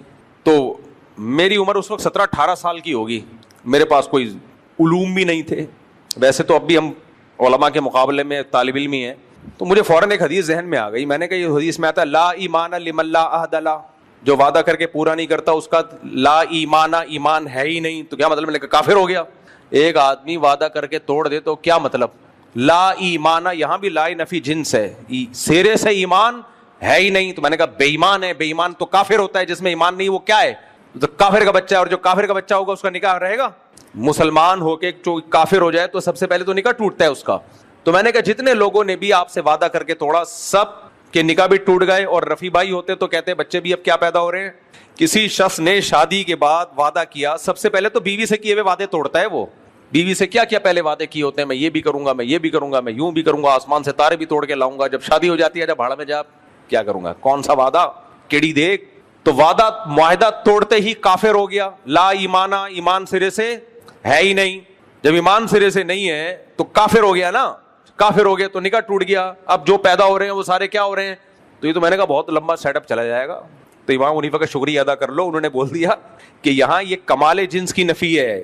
جیسے لا ایمان لمن لا عہد لہ کا مطلب ہے کامل درجے کا ایمان نہیں ہے, تو ایسے ہی لا صلاۃ, جو اس کی نماز نہیں ہے, جو فاتحہ نہیں پڑھتا تو کامل درجے کی نماز نہیں ہے. نماز میں نقص پیدا ہو گیا, تبھی تو سدہ صحو کروا رہے ہیں اس کو. اگر وہ سدہ صحو کا بھی نہ کہتے پھر اعتراض کرتے. اب یہ ایک سوال پیدا ہوگا کہ اس کی دلیل کیا ہے کہ یہاں کامل نماز مراد ہے, کمال صلاۃ کی نفی ہے, سرے سے نماز کی نفی نہیں ہے. اس کی دلیل ہے کہ قرآن متواتر ہے اور قرآن نے مطلق قرات کا حکم دیا ہے, فقرؤوا ما تیسر منہ. تو اس لیے امام صاحب کہتے ہیں رکنیت جو ثابت ہوگی وہ قرآن سے, وہ ہے مطلق قرات. کہیں سے بھی قرآن پڑھ لو رکن ادا ہو گیا. آگے سورہ فاتحہ نہیں پڑھو گے تو نقص پیدا ہوگا نماز میں, عیب پیدا ہوگا. اور جب نماز میں عیب پیدا ہوتا ہے تو اس کی تلافی کس سے ہوتی ہے؟ سدہ صاحب سے ہوتی ہے. میں نے کہا تو بہت ہی بیلنس رائے ہے, خاندانی رائے ہے. ان خاندانی رائے کی کو سمجھنے کے لیے کھوپڑی بھی کیا ہونی چاہیے. اور اگر آپ اس رائے سے اتفاق نہیں کرتے, طنز تو مت کرو, طنز تو مت کرو. اور میری اور آپ کی حیثیت کیا ہے کہ ہم رائے سے اتفاق نہ کریں؟ ہمارا علم کیا ہے ائمہ مجتہدین کے مقابلے میں. خیر بات کو میں اب جلدی سے سمیٹ کے لا رہا ہوں جو میں ٹاپک لے کے چلا تھا. ہاں یہ تو ایک بیچ میں بات آ گئی تھی نا, یہ ہمارے دینی مدارس میں آج کل اردو شروحات آ گئی ہیں اور بیڑا طلبہ کا غرق ہو گیا. ہم پہ پابندی تھی اردو شروحات دیکھنے پر, سمجھ میں آ رہا ہے نہیں آ رہا ہے یہی پڑھنی ہے جو کتاب عربی میں ہے. اور پھر طریقہ یہ تھا کہ رات کو آپ اس کا مطالعہ کریں, اس کتاب کا, اس کا خود سمجھیں آپ اس کو کیا لکھا ہوا ہے اس میں. ابھی سمجھ میں نہیں آ رہا کوئی بات نہیں, آ جائے گا. تو اس میں سمجھ کے آپ یہ دیکھ لیں کہ کون سی چیز ایسی ہے جو آپ کے خود سمجھ میں آ گئی ہے اور کون سی چیز ایسی ہے جو ناممکن ہے سمجھ میں آنا. بہت محنت کر لی نہیں آ رہی. تو پھر صبح جب کلاس ہوتی تھی تو بجائے استاذ پڑھانے کے پھر ہم استاذ کو پڑھانا, دیکھنے میں ایسا ہی لگتا تھا جیسے طالب علم استاذ کو پڑھا رہا ہے. تو ہم پھر لیکچر پورا تیار کر کے ڈیلیور کرتے تھے. ٹیچر کا کام یہ ہوتا تھا کہ اگر کوئی غلطی ہو رہی ہے تو اس کی اصلاح کر دیں, اور جو بات ایسی ہے جو ان کو پتہ ہے ان کی سمجھ میں نہیں آ رہی وہ اس کو ایکسپلین کر دیں, بس ختم, چلو بھائی آگے چلو. یہ اس طرح سے چلتا ہے. یہی طریقہ نیچرل ہے علم حاصل کرنے کا. اور یہ جو آج کل طریقے مارکیٹ میں آئے ہوئے ہیں, استاذ بول رہا ہے اور آپ بیٹھ کے کاپیوں کی کاپیاں بھرے چلے جا رہے ہیں. بھائی کاپی پہ لکھنے کی کیا ضرورت ہے, کتاب میں لکھا ہوا ہے نا. یہ کتاب کیوں چھپی ہے, اس میں لکھا ہوا ہے کہ نہیں لکھا ہوا. وہ ایک بچہ گاؤں سے آیا, شہر میں مدرسے میں پڑھا تو پڑھتا نہیں تھا, وہ لکھنے پہ فوکس کیا ہوا تھا. جو استاذ پڑھا رہے ہیں فی الحال لکھو اس کو, تاکہ علم کو کتاب میں, علم کے سمندر کو کتاب میں بند کیا جا سکے. تو صفحات کے صفحات کالے کر دیے اس نے, بوری میں ڈال کے لے گیا اپنے گاؤں. اب جو بھی کوئی پوچھنے کے لیے آتا کیا پڑھا ہے, کہہ رہا سارا بوری میں ہے, جو میرا علم ہے کہاں ہے. ایک دن بکریاں آ کے بوری کھا گئی. پھر لوگ کوئی مسئلہ پوچھتے, یار یہ کوئی وراثت کا مسئلہ بتاؤ, کہتا ہے بکری کے پیٹ میں. تو علم کی صلاحیت بڑھانی چاہیے, استعداد. کتابیں دنیا میں بھری ہوئی ہیں, پڑھتے رہو. ڈاکٹروں میں بھی وہ ڈاکٹر کامیاب ہوتے ہیں جو ریسرچ میں گھسے رہتے ہیں, اپڈیٹ رکھتے ہیں اپنے آپ کو. حکیموں میں بھی وہ کامیاب ہوتے ہیں جو اپنے آپ کو اپڈیٹ رکھتے ہیں. تو اسی طرح علماء میں بھی وہی کامیاب ہوتے ہیں جو اپڈیٹ رکھتے ہیں اپنے آپ کو. تو یہ طریقہ ہے اصل میں علم حاصل کرنے کا. کچھ چیزیں رٹا لگانے کی ہوتی ہیں, وہ ٹھیک ہے, اس کے بعد سب کو رٹا وٹا نہیں ہے, بس کتاب سمجھنے کی صلاحیت ہونی چاہیے انسان میں. خیر, تو میں جو قرآن کی آیت کی مثال دے رہا تھا کہ نبی صلی اللہ علیہ وسلم پہ میں وہ بتا رہا تھا نا کہ جیسے ہمارے استاذ ایک دفعہ ہمیں بتاتے تھے تو ہمیں پتا اب دوبارہ ریپیٹ نہیں ہوگا. تو بس اس کو کیچ کرو, پکڑو اس کو, تو پکڑ لیتے تھے الحمدللہ. تو آپ سوچو ہم پہ اتنا بوجھ ہوتا تھا, سید الانبیاء صلی اللہ علیہ وسلم پہ جب وحی نازل ہوتی تھی تو آپ پہ کتنا بوجھ ہوتا ہوگا کہ جبریل اس آیت کو پڑھ رہے ہیں اور میں نے ایز اٹ از امت میں یہ اللہ کا پیغام پہنچانا ہے, اور اپنے الفاظ میں نہیں پہنچانا کہ مجھے یہ اجازت تو اپنے الفاظ میں اللہ کا پیغام پہنچا دوں. الفاظ بھی وہی ہوں گے جو اوپر سے نازل ہوئے ہیں, اس میں ایک حرف بھی مجھے تبدیل کرنے کی اجازت نہیں ہے. مشرکین مکہ کہتے تھے نا آپ قرآن میں تھوڑی سی چینجنگ کر لیں, کچھ ہماری کچھ آپ کی مرضی کی, تو قرآن نے اس کو بھی نازل کیا, اس آیت کو بھی. قل ما یکون لی ان ابدلہ من تلقاء نفسی, اے نبی ان سے کہہ دیجئے میرے اندر یہ طاقت ہی نہیں ہے کہ میں اس میں اپنی طرف سے کوئی تبدیلی کر لوں, یہ اتھارٹی میرے پاس ہے ہی نہیں. انی اخاف ان عصیت ربی عذاب یوم عظیم, اگر میں نے اپنے رب کی نافرمانی کی اور اللہ کا پیغام پہنچانے میں کوئی کوتاہی کی, مجھے اللہ کے عذاب کا ڈر ہے. تو آپ پہ کتنا بوجھ ہوتا ہوگا. تو اب سورہ قیامہ نازل ہو رہی ہے, اس میں قیامت کی ہولناکیاں, لیکن اللہ نے ٹاپک بیچ میں چینج کر دیا. لا تحرک بہ لسانک, اے محمد صلی اللہ علیہ وسلم آپ اپنی زبان کو حرکت مت دیں. جبریل جب آیتیں لے کے آتے آپ اپنی زبان سے اس کو فوراً ریپیٹ کر رہے ہوتے تھے, فوراً کی کوئی لفظ نہ رہ جائے. تو آپ پہ اتنا بوجھ ہوتا تھا کہ قرآن نے سورہ طٰہٰ میں بھی تسلی دی اور سورہ قیامہ میں بھی. سورہ طٰہٰ میں فرمایا لا تعجل بالقرآن من قبل ان يقضى الیک وحیہ, اے نبی آیت کو کمپلیٹ ہونے سے پہلے آپ اپنی زبان سے اس کو ریپیٹ نہ کریں, نازل ہونے دیں. پورا ابھی نازل ہو رہا ہے اور نبی اپنی زبان سے اس کو ریپیٹ کر رہے ہیں کہ لفظ نہ رہ جائے, آپ یہ کام نہ کریں. اور سورہ قیامہ میں فرمایا لا تحرک بہ لسانک لتعجل بہ, جلدی زبان کو حرکت دے کے یاد کرنے کی کوشش نہ کریں. کیوں؟ ما انزلنا علیک القرآن لتشقى, ہم نے قرآن آپ پر اس لیے نازل نہیں کیا کہ آپ کو ہم مشکل میں ڈال دیں, اس لیے تھوڑی نازل کیا ہے. تو اے اللہ پھر حفاظت کیسے ہوگی؟ اللہ نے سورہ قیامہ میں فرمایا لا تحرک بہ لسانک لتعجل بہ ان علینا جمعہ وقرآنا, ہمارے ذمے اس کا جمع کرنا بھی اور آپ کی زبان سے اس کا جاری کرنا بھی, یہ ہمارے ذمے, یہ آپ کے ذمے نہیں ہے. ثم ان علینا بیانا, پھر ہمارے ہی ذمے ہے اس کو آپ کی زبان سے ایکسپلین کروانا, بیان کروانا. بیان الگ چیز ہے, تلاوت الگ چیز ہے. یہاں منکرین حدیث پہ رد ہے. دیکھو قرآن کہہ رہا ہے کہ آپ ہمارے ذمے ہے اس قرآن کا جمع کرنا, یعنی مصحف میں یہ جمع ہو جائے گا. ان علینا جمعہ وقرآنا, پھر اس کا آپ کی زبان سے قراءت کروانا تاکہ آیتیں کوئی مس نہ ہو, کوئی زبر زیر کی غلطی نہ ہو. یہ بھی کس کی ذمے ہے؟ بول لو نا منہ سے, ہمارے ذمے ہے. ثم, اس کے بعد ایک اور کام ہے. یہ اللہ نے ایک اور کام پتہ ہے کیوں بتایا؟ اللہ کو پتا تھا 15ویں صدی میں کچھ ایسے اسکالرز پیدا ہوں گے جو کہیں گے ایکچولی ہم نے قرآن کو ہم نے خود سمجھنے کی کوشش کی ہے. بخاری اور مسلم یہ تو تاریخی کتابیں ہیں, ہے نا, وہ ایک بڑے مشہور اسکالر ہیں. یہ بخاری اور مسلم جو حدیث کی کتابیں تو ہسٹری کی کتابیں ہیں, تاریخی باتیں ہیں کہ نبی نے یہ فرمایا, نبی نے یہ فرمایا. اصل تو کیا ہے؟ قرآن ہے. تو ہم قرآن کو خود سمجھیں گے. تو اس لیے اللہ نے اگلی آیت بھی نازل کر دی, ثم ان علینا بیانا. بیان ایکسپلین کو کہتے ہیں, ایکسپلینیشن, کھول دینا کسی چیز کو. ایک آدمی بات کرتا ہے پھر اس کا مطلب خود بیان کرتا ہے. تو بات اللہ کر رہے ہیں, مطلب کون بیان کرے گا؟ نبی. تو اللہ کہہ رہے ہیں اس کا مطلب بیان کروانا کہ اس آیت کا یہ مطلب نہیں, یہ مطلب ہے. کیونکہ اللہ کو پتا تھا ایسے لوگ آئیں گے جو یہود و نصارہ کی طرح آیتوں کو اپنے اصل ٹاپک سے ہٹائیں گے, خود ہٹائیں گے اصل ٹاپک پر, اور علماء پہ الزام یہ لگائیں گے یہود و نصارہ والا کام کر رہے ہیں, آیتوں کا مطلب خود گڑھ رہے ہیں, حالانکہ وہ خود نہیں گڑھ رہے ہوتے, ان کے پاس دلیل ہوتی ہے اس کی. تو ثم ان علینا بیانا, پھر اس کو ایکسپلین کرنا کس کی ذمہ داری ہے؟ اے نبی آپ کی زبان سے ایکسپلین کروانا بھی کس کی ذمہ داری ہے؟ ہماری. تو نبی نے جو ایکسپلین کیا وہ قرآن تھوڑی ہے, وہ تو قرآن کے علاوہ ہے. قرآن تو وہ ہے جو نبی کی زبان سے جاری ہوا جب وحی نازل ہوئی, اس کی جو ایکسپلینیشن ہے, اس کو جو کھول کے رکھا ہے, وہ تو حدیث ہے. نبی نے اپنے عمل سے بھی اور اپنے قول سے بھی. تو اگر یہ بخاری مسلم اور یہ حدیث کی کتابیں صرف تاریخی کتابیں ہیں, تو قرآن کو جو نبی کی زبان سے ایکسپلین کروایا گیا ہے وہ کہاں گیا بھائی؟ پھر ایک منکر حدیث تھا, اس سے میری بحث چل رہی تھی, میں نے اس کو بولا, میں نے کہا بھائی کہہ رہے ہیں بخاری میں یہ ہے تو مسلم میں یہ غلط کتاب ہے. میں نے کہا مان لیا تھوڑی دیر کے لیے غلط ہے, تو قرآن کو تو مانتے ہو نا؟ کہتے ہیں قرآن ہی کو تو مانتے ہیں ہم، تبھی تو کہہ رہے ہیں حدیثیں چھوڑ دو. تو میں نے کہا اچھا مجھے یہ بتا بھائی، تو قرآن تو کہہ رہا ہے کہ نبی بیان کریں گے، تو وہ کہاں گیا پھر؟ کوئی کیسٹ کی شکل میں ہو، یہ والی غلط ہو گئی تو صحیح والی لے آ بھائی. تو پھینکنے پر گورنمنٹ کی طرف سے کوئی پابندی ہے؟ پھینکتے رہو بیٹھ کے. قرآن مکمل نہیں ہوتا جب تک حدیث کو ایڈ نہ کیا جائے. اور یاد رکھو حدیث کے ساتھ جب تک فقہ کو ایڈ نہ کیا جائے حدیث مکمل نہیں ہوتی. یہ بھی حدیث سے ثابت ہے. نبی صلی اللہ علیہ وسلم نے فرمایا بلغوا عنی ولو آیا، مجھ سے ایک جملہ بھی سنتے ہو آگے پہنچا دو، کوئی حدیث سنتے ہو آگے پہنچا دو. کیوں؟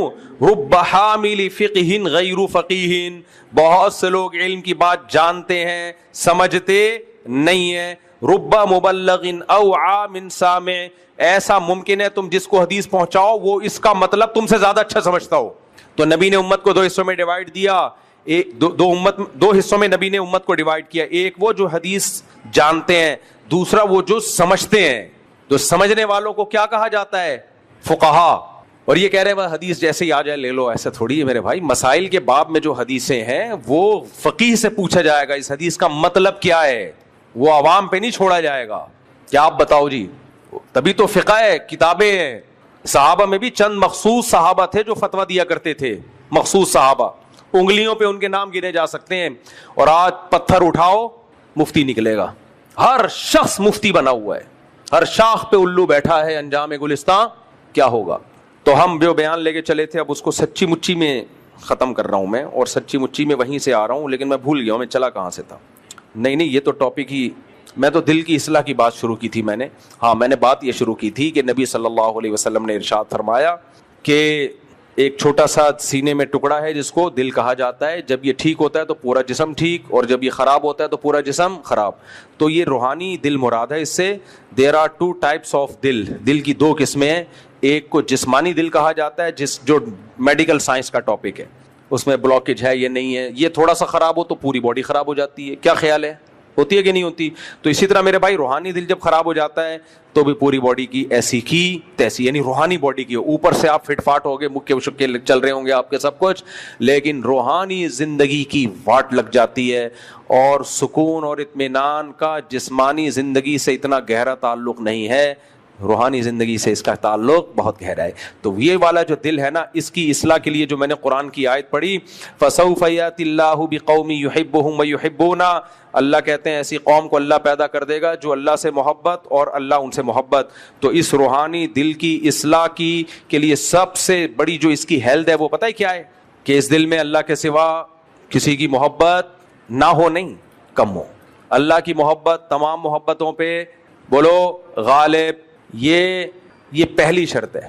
آگے بھی بہت ساری چیزیں ہیں لیکن یہ پہلی ہے. اس کی مثال ایسے ڈاکٹر کسی کو دیکھ کے کہے بھائی آپ کا تو اسٹرکچر ہی ایسا ہے کہ پہلے اس اسٹرکچر کو ٹھیک کرنا پڑے گا، آپ کو ویٹ کم کرنا پڑے گا، باقی چیزوں پہ ہم کیا کریں گے اس کے بعد بحث کریں گے.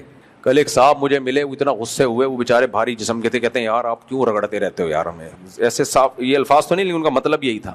میں نے کہا میں نے آپ کو تو مستثنا کیا ہوا ہے، میں نے تو ان لوگوں کو بولا ہے کہ جو قدرتی طور پہ بھاری نہیں ہیں، بد پرہیزیاں کر کے بھاری ہوئے ہیں. آپ تو نیچرلی ایسے ہو، حالانکہ وہ نیچرلی ایسے تھے نہیں نا بھائی. کچھ لوگ قدرتی طور پہ ہوتے ہیں بھاری جسم کے، وہ چاہے کتنا بھی پرہیز کریں. میرے اساتذہ میں مشائخ میں ہیں ایسے لوگ، بزرگوں میں نے دیکھے 24 گھنٹے میں ایک ٹائم کھاتے ہیں، جسم بہت بھاری ہے، وہ قدرتی طور پر ہے. یہ تو اللہ کی طرف سے ہے. کوئی موٹا ہوگا کوئی دبلا ہوگا، یہ تو اللہ نے بنایا نا. سارے سلم اسمارٹ ہوتے تو دنیا کا نظام بھی، کوئی کالا ہوگا کوئی سفید ہوگا، کوئی بیمار ہوگا کوئی صحت مند ہوگا. یہ تو اللہ کا نظام ہے. اور کچھ پھوڑتے رہتے ہیں صبح شام پھر بھی باریک کے باریک رہتے ہیں. تو یہ تو اللہ کا بنایا ہوا نظام ہے بھائی. لیکن وہ موٹاپا جو آپ کی بد پرہیزی کی وجہ سے ہو وہ شریعت میں پسندیدہ نہیں ہے. اب میرا وہ 2 سموسے والا کلپ چل رہا ہے، یہ نہیں دیکھ رہے کہ بھائی وہ جو میں نے 2 سموسے کھائے ہیں وہ روزہ رکھ کے، سحری بھی انتہائی معمولی سی چند کھجوریں کھا لی ہیں وہ بھی نہیں. تو اگر رمضان میں آپ کی یہ مسلسل روٹین ہو، اس کے بعد آپ افطاری میں صرف 2 سموسے ہی پھوڑ رہے ہوں، پھر سموسہ اتنا برا نہیں ہے. اور وہ بھی لہسن کی چٹنی کے ساتھ جو ویسے کولیسٹرول کو کاٹتی ہے، اور اس کے ساتھ بھی لیمن واٹر، چینی کا کوئی استعمال نہیں. یہ والا اس شرط کے ساتھ 2 وہ بھی نہ کھاؤ تو اچھا ہے، لیکن وہ سارا ہٹا کے 2 سموسے چلا دیا. اب لوگ سموسے کھا کے سموسے بنتے چلے جا رہے ہیں. سمجھ آ رہی ہے بات؟ تو اس لیے یہ جو کھانا پینا ہے نا، کھانا پینا یہ میرا ٹاپک نہیں ہے, یہ ڈاکٹروں کا ٹاپک ہے. پھر بھی میں اس لیے اس پہ بولتا ہوں کہ ہے یہ میڈیکل سائنس کا ٹاپک, لیکن شریعت نے اس کو ہائی لائٹ بہت زیادہ کیا ہے. دیکھو اسلام کا ایک رکن ہے روزہ, رکن ہے. اسلام کے 5 ارکان ہیں, توحید, نماز, زکوٰۃ, روزہ, حج, پورا ایک رکن ہے. ان ارکان میں کھانا پینا کوئی رکن ہے؟ بھائی اسلام کا ایک رکن ہے دیگ, چھٹا رکن حلیم, بریانی ہے. نماز, اس کا کوئی کھانے سے تعلق ہے؟ نماز سے پہلے کتنی پلیٹیں کھانا ضروری ہیں؟ وضو ہے, کیا خیال ہے؟ غسل ہے, وضو ہے, کھانا ہے کہ جو بھی نماز کے لیے آئے 2 گلاس شربت کے پی کے آئے, ایک بریانی کھا کے مسجد میں داخل ہو, ورنہ الاؤ نہیں ہے. نہ نماز سے پہلے کیا کام ہے؟ طہارت, وضو ہے, غسل ہے, وغیرہ وغیرہ. نماز کے بعد حکم کیا ہے؟ زکوٰۃ کے بارے میں ہے کہ پہلے زکوٰۃ سے پہلے 1 دیگ کھاؤ اور زکوٰۃ ادا کرنے کے بعد خوشی میں 4 دیگیں. کہیں بھی نہیں ہے, اس میں بھی ہے پیسے دو. تیسرا رکن کیا ہے اسلام میں؟ روزہ. وہ تو ہے ہی اس کا نام کہ کھانا پینا چھوڑ دو. کھانا پینا کیا کرو؟ اچھا یہ یاد رکھو, افطاری میں جلدی کرنا سنت ہے, زیادہ کرنا سنت نہیں ہے. یہ لوگ اگر زیادہ افطاری کرنا سنت ہوتا تو افطاری کے ٹائم پہ شریعت نے مغرب کی نماز نہ رکھی ہوتی, بلکہ اسلام کہتا آج مغرب کو عشاء کے ساتھ لے جا کے جمع کر دو. آج مغرب کو کب پڑھو؟ ڈیلے کرو, آج بھوکے ہو, صبح سے کچھ کھایا نہیں ہے, کھاؤ. وہاں بھی اسلام نے بولا کہ کھا کے دھونے والے کھا, چل بھائی جلدی سے جا کے کیا کر, نماز پڑھ جا کے. نہیں 15 منٹ تو دور سے لوگوں کو آنے کے لیے ہوتے ہیں نا. خیر اتنا بھی نہیں نا کہ ایک کھجور کھا کے وہ بھاگا جا رہا ہے بیچارہ, اتنا بھی تو پھر بھی 10 منٹ ہوتے ہیں اصل میں. 15 منٹ کا مطلب پہنچتے پہنچتے تو 10 منٹ میں کتنا کھا لے گا, نکالنے کا بھی تو ٹائم ہوتا ہے نا اس میں. دوسرا جو امام لوگ ٹائم دیتے ہیں نا وہ پبلک کو دیکھ کے دے رہے ہوتے ہیں نا. یہ کون سا سنت کے مطابق ایک کھجور کھا کے نماز, اگر جلدی نماز ہو تو یہ نماز چھوڑ دے گا, نماز چھوڑ دیں گے لوگ. خیر تو یہاں بھی یہ 5واں رکن کیا ہے؟ 4تھا رکن ہے حج. توحید کے بعد 5واں رکن ہے حج. اس میں بھی کیا ہے؟ کھانا پینا ہی نہیں ہے. مشقت.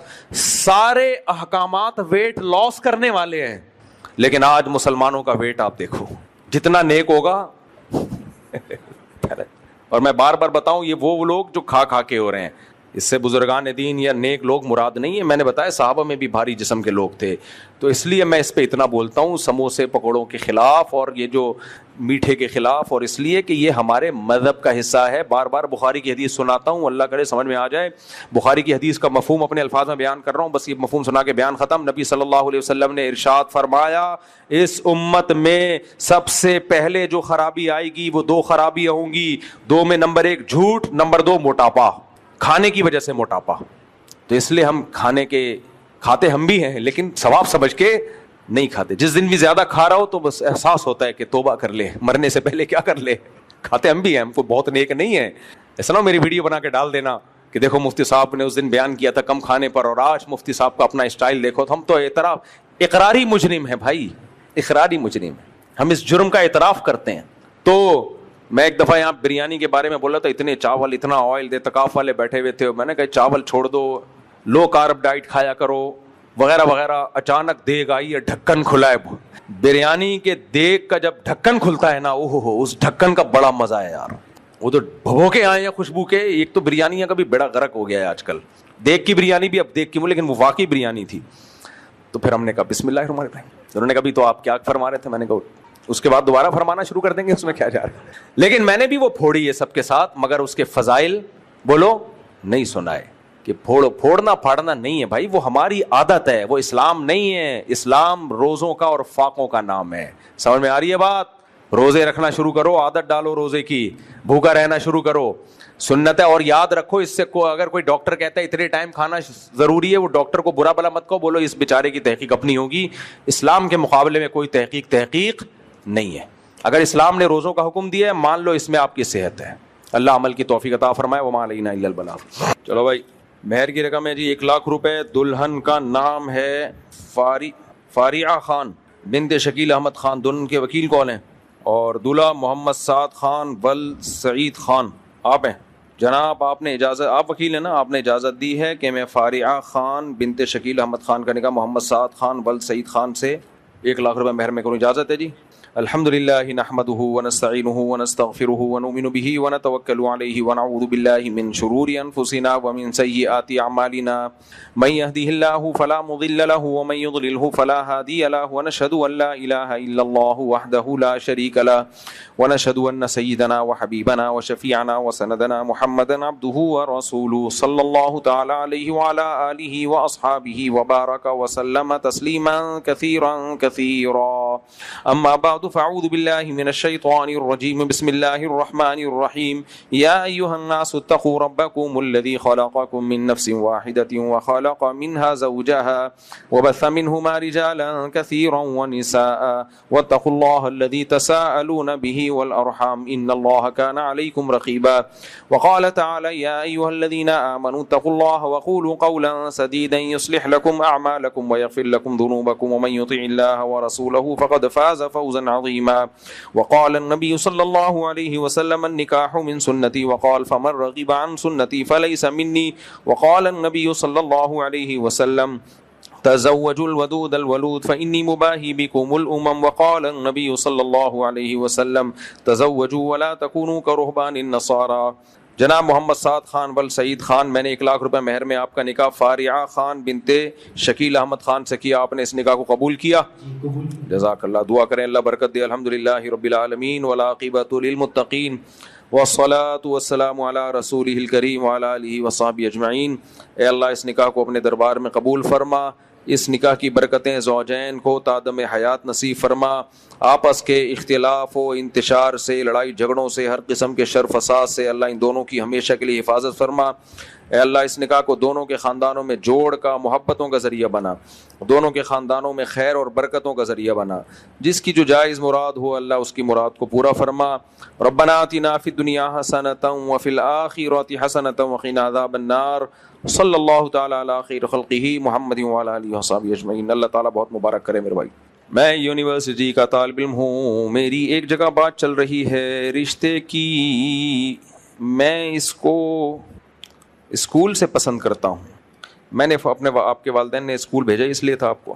میں نے فوراً اپنے والدین کو بتا دیا تھا اپنی پسند کا 3 سال پہلے. اب 3 سال سے بات چل رہی ہے. میں نے کہا کہ کہتا ہوں تو ہمارے والدین کہتے ہیں پڑھائی کے بعد جب اچھی جاب لگ جائے. میں پڑھائی کے ساتھ پارٹ ٹائم جاب بھی کرتا ہوں. میرا سوال یہ تھا کہ میں چھپ کر نکاح کر سکتا ہوں اور جب سب ہو جائے تو پھر دوبارہ سے نکاح کر سکتا ہوں. اور اگر لڑکا لڑکی سے بولے نکاح قبول کرے اور اس نے ہاں کر دیا، قبول ہے بول دیا، تو ایسے میں نکاح ہو جائے گا وٹنس وداؤٹ. کیا ایک ہی محفل میں ہونا ضروری ہے؟ یہ جو چھپ کے نکاح ہے نا لڑکی کے لیے ٹھیک نہیں ہے. آپ جب جاب کر رہے ہیں، آپ کما رہے ہو، اگر آپ سمجھتے ہو کہ اس میں ایک بیوی کو کھلا سکتے ہو تو شادی تو آپ کے لیے جائز ہے. ماں باپ سے اس میں اجازت لازمی نہیں ہے. اپنے خرچے پہ کر رہے ہو، الگ گھر لے کے دے رہے ہو تو پھر اجازت ضروری نہیں ہے. ماں باپ کو روکنے کا رائٹ ہی نہیں ہے. لیکن مسئلہ یہ ہے کہ لڑکی کے لیے چھپ کے نکاح کرنے میں بہت زیادہ نقصانات ہیں. جتنے کیسز میرے پاس آئے ہیں 99% میں لڑکی سے چھپ کے نکاح کیا جاتا ہے، اس کو استعمال کیا جاتا ہے، اس کے بعد دل بھر جاتا ہے اس سے، پھر وہ بور لگنے لگتی ہے، پھر ٹوپی ڈرامے شروع کر دیتا ہے. لڑکیوں کی زندگی کا بیڑا غرق ہو جاتا ہے. تو آپ چھپن چھپائی نہ کھیلو. آپ جس لڑکی کے والدین راضی ہوں وہاں شادی کر لو. پھر سارے 10 انگلیاں گھی میں کسی کی نہیں ہوتی. سمجھ آ رہی بات؟ کہ شادی بھی ہو جائے اور جہاں چاہ رہے وہاں بھی ہو جائے تو کوئی بات نہیں. فی الحال آپ کے پاس گنجائش ہے، جو راضی ہوں ان سے کر لو شادی.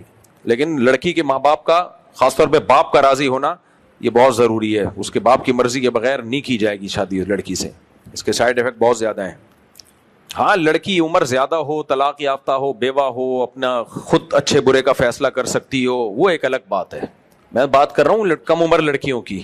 یار میں نے بہت سارے سوالات تھے، بڑے خاندانی تھے، میں نے پڑھے تو اتنے خاندانی سوال تھے، میں نے کہا ان کے تو جواب آنے چاہیے. مفتی صاحب سوال آہستہ پڑھیے گا. آہستہ لکھا ہوا بھی اتنا آہستہ ہے، اتنا ہلکا ہلکا لکھا ہوا ہے، پتہ ہی نہیں چل رہا کیا لکھا ہوا ہے. گلاس دفتر سے لے کر آؤ ہے، پھر بھی پڑھ لیتا ہوں آہستہ پڑھی.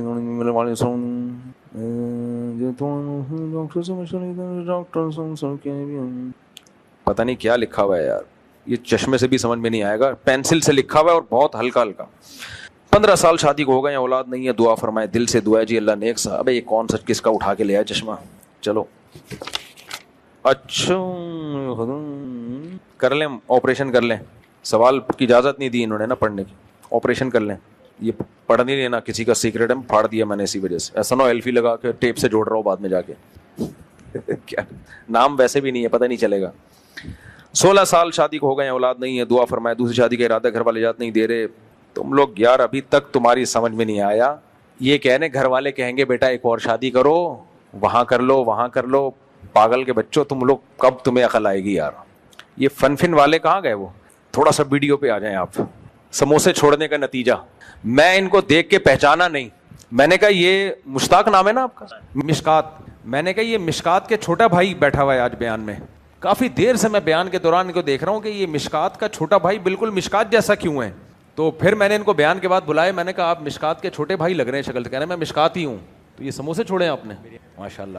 اب دیکھو کیسے ہینڈسم ہو گئے نا, ماشاء اللہ, فٹ فاٹ. تو جم بھی جاتے ہیں, آدمی باریک ہی اچھا لگتا ہے یار, اچھے ہو گئے ماشاء اللہ. اللہ یہ میں نے اس لیے لایا ہوں تھوڑی موٹیویشن ملے آپ لوگوں کو. سموسے چھوڑے, بریانی چھوڑی اور روٹی بھی. یہ بتائیں کھا کیا رہے ہیں, اتنی ساری چیزیں چھوڑ دی. بوائل چکن, بادام پستے, ڈرائی فروٹ, ٹھیک. اور آئل چھوڑ دیا, روٹی چھوڑ دی, چاول چھوڑ دیا, ہاں, اور میٹھا چھوڑ دیا. میٹھا چھوڑ دیا. اب کھاتے ہیں گوشت, کھاتے ہیں گوشت, چکن ہے, انڈے ہیں. مجھے ذرا بتائیں صبح ناشتے میں کیا کھاتے ہیں؟ ناشتے میں بوائل انڈے 8-9. بوائل انڈے 8-9 انڈے, اور ساتھ کھجور کا شیک. کھجور کا شیک, اور بکریاں رکھی ہوئی ہیں گھر میں, بکری کا دودھ نکالتا ہوں, ہاں, اسی سے شیک بناتا ہوں, وہی پیتا ہوں. کیا بات ہے, خاندانی کام. مجھے آپ اپنے گھر پہ ذرا لے جائیے بکری کا, میں بھی ولاگ بناؤں گا آپ کی, لوگوں کو تھوڑا سا موٹیویشن ملے نا. بکریاں پالی ہوئی ہیں, فریش ملک پیتے ہیں بکریوں کا, فریش ملک پیتے ہیں, اور موٹیویشن آپ ہی تھے.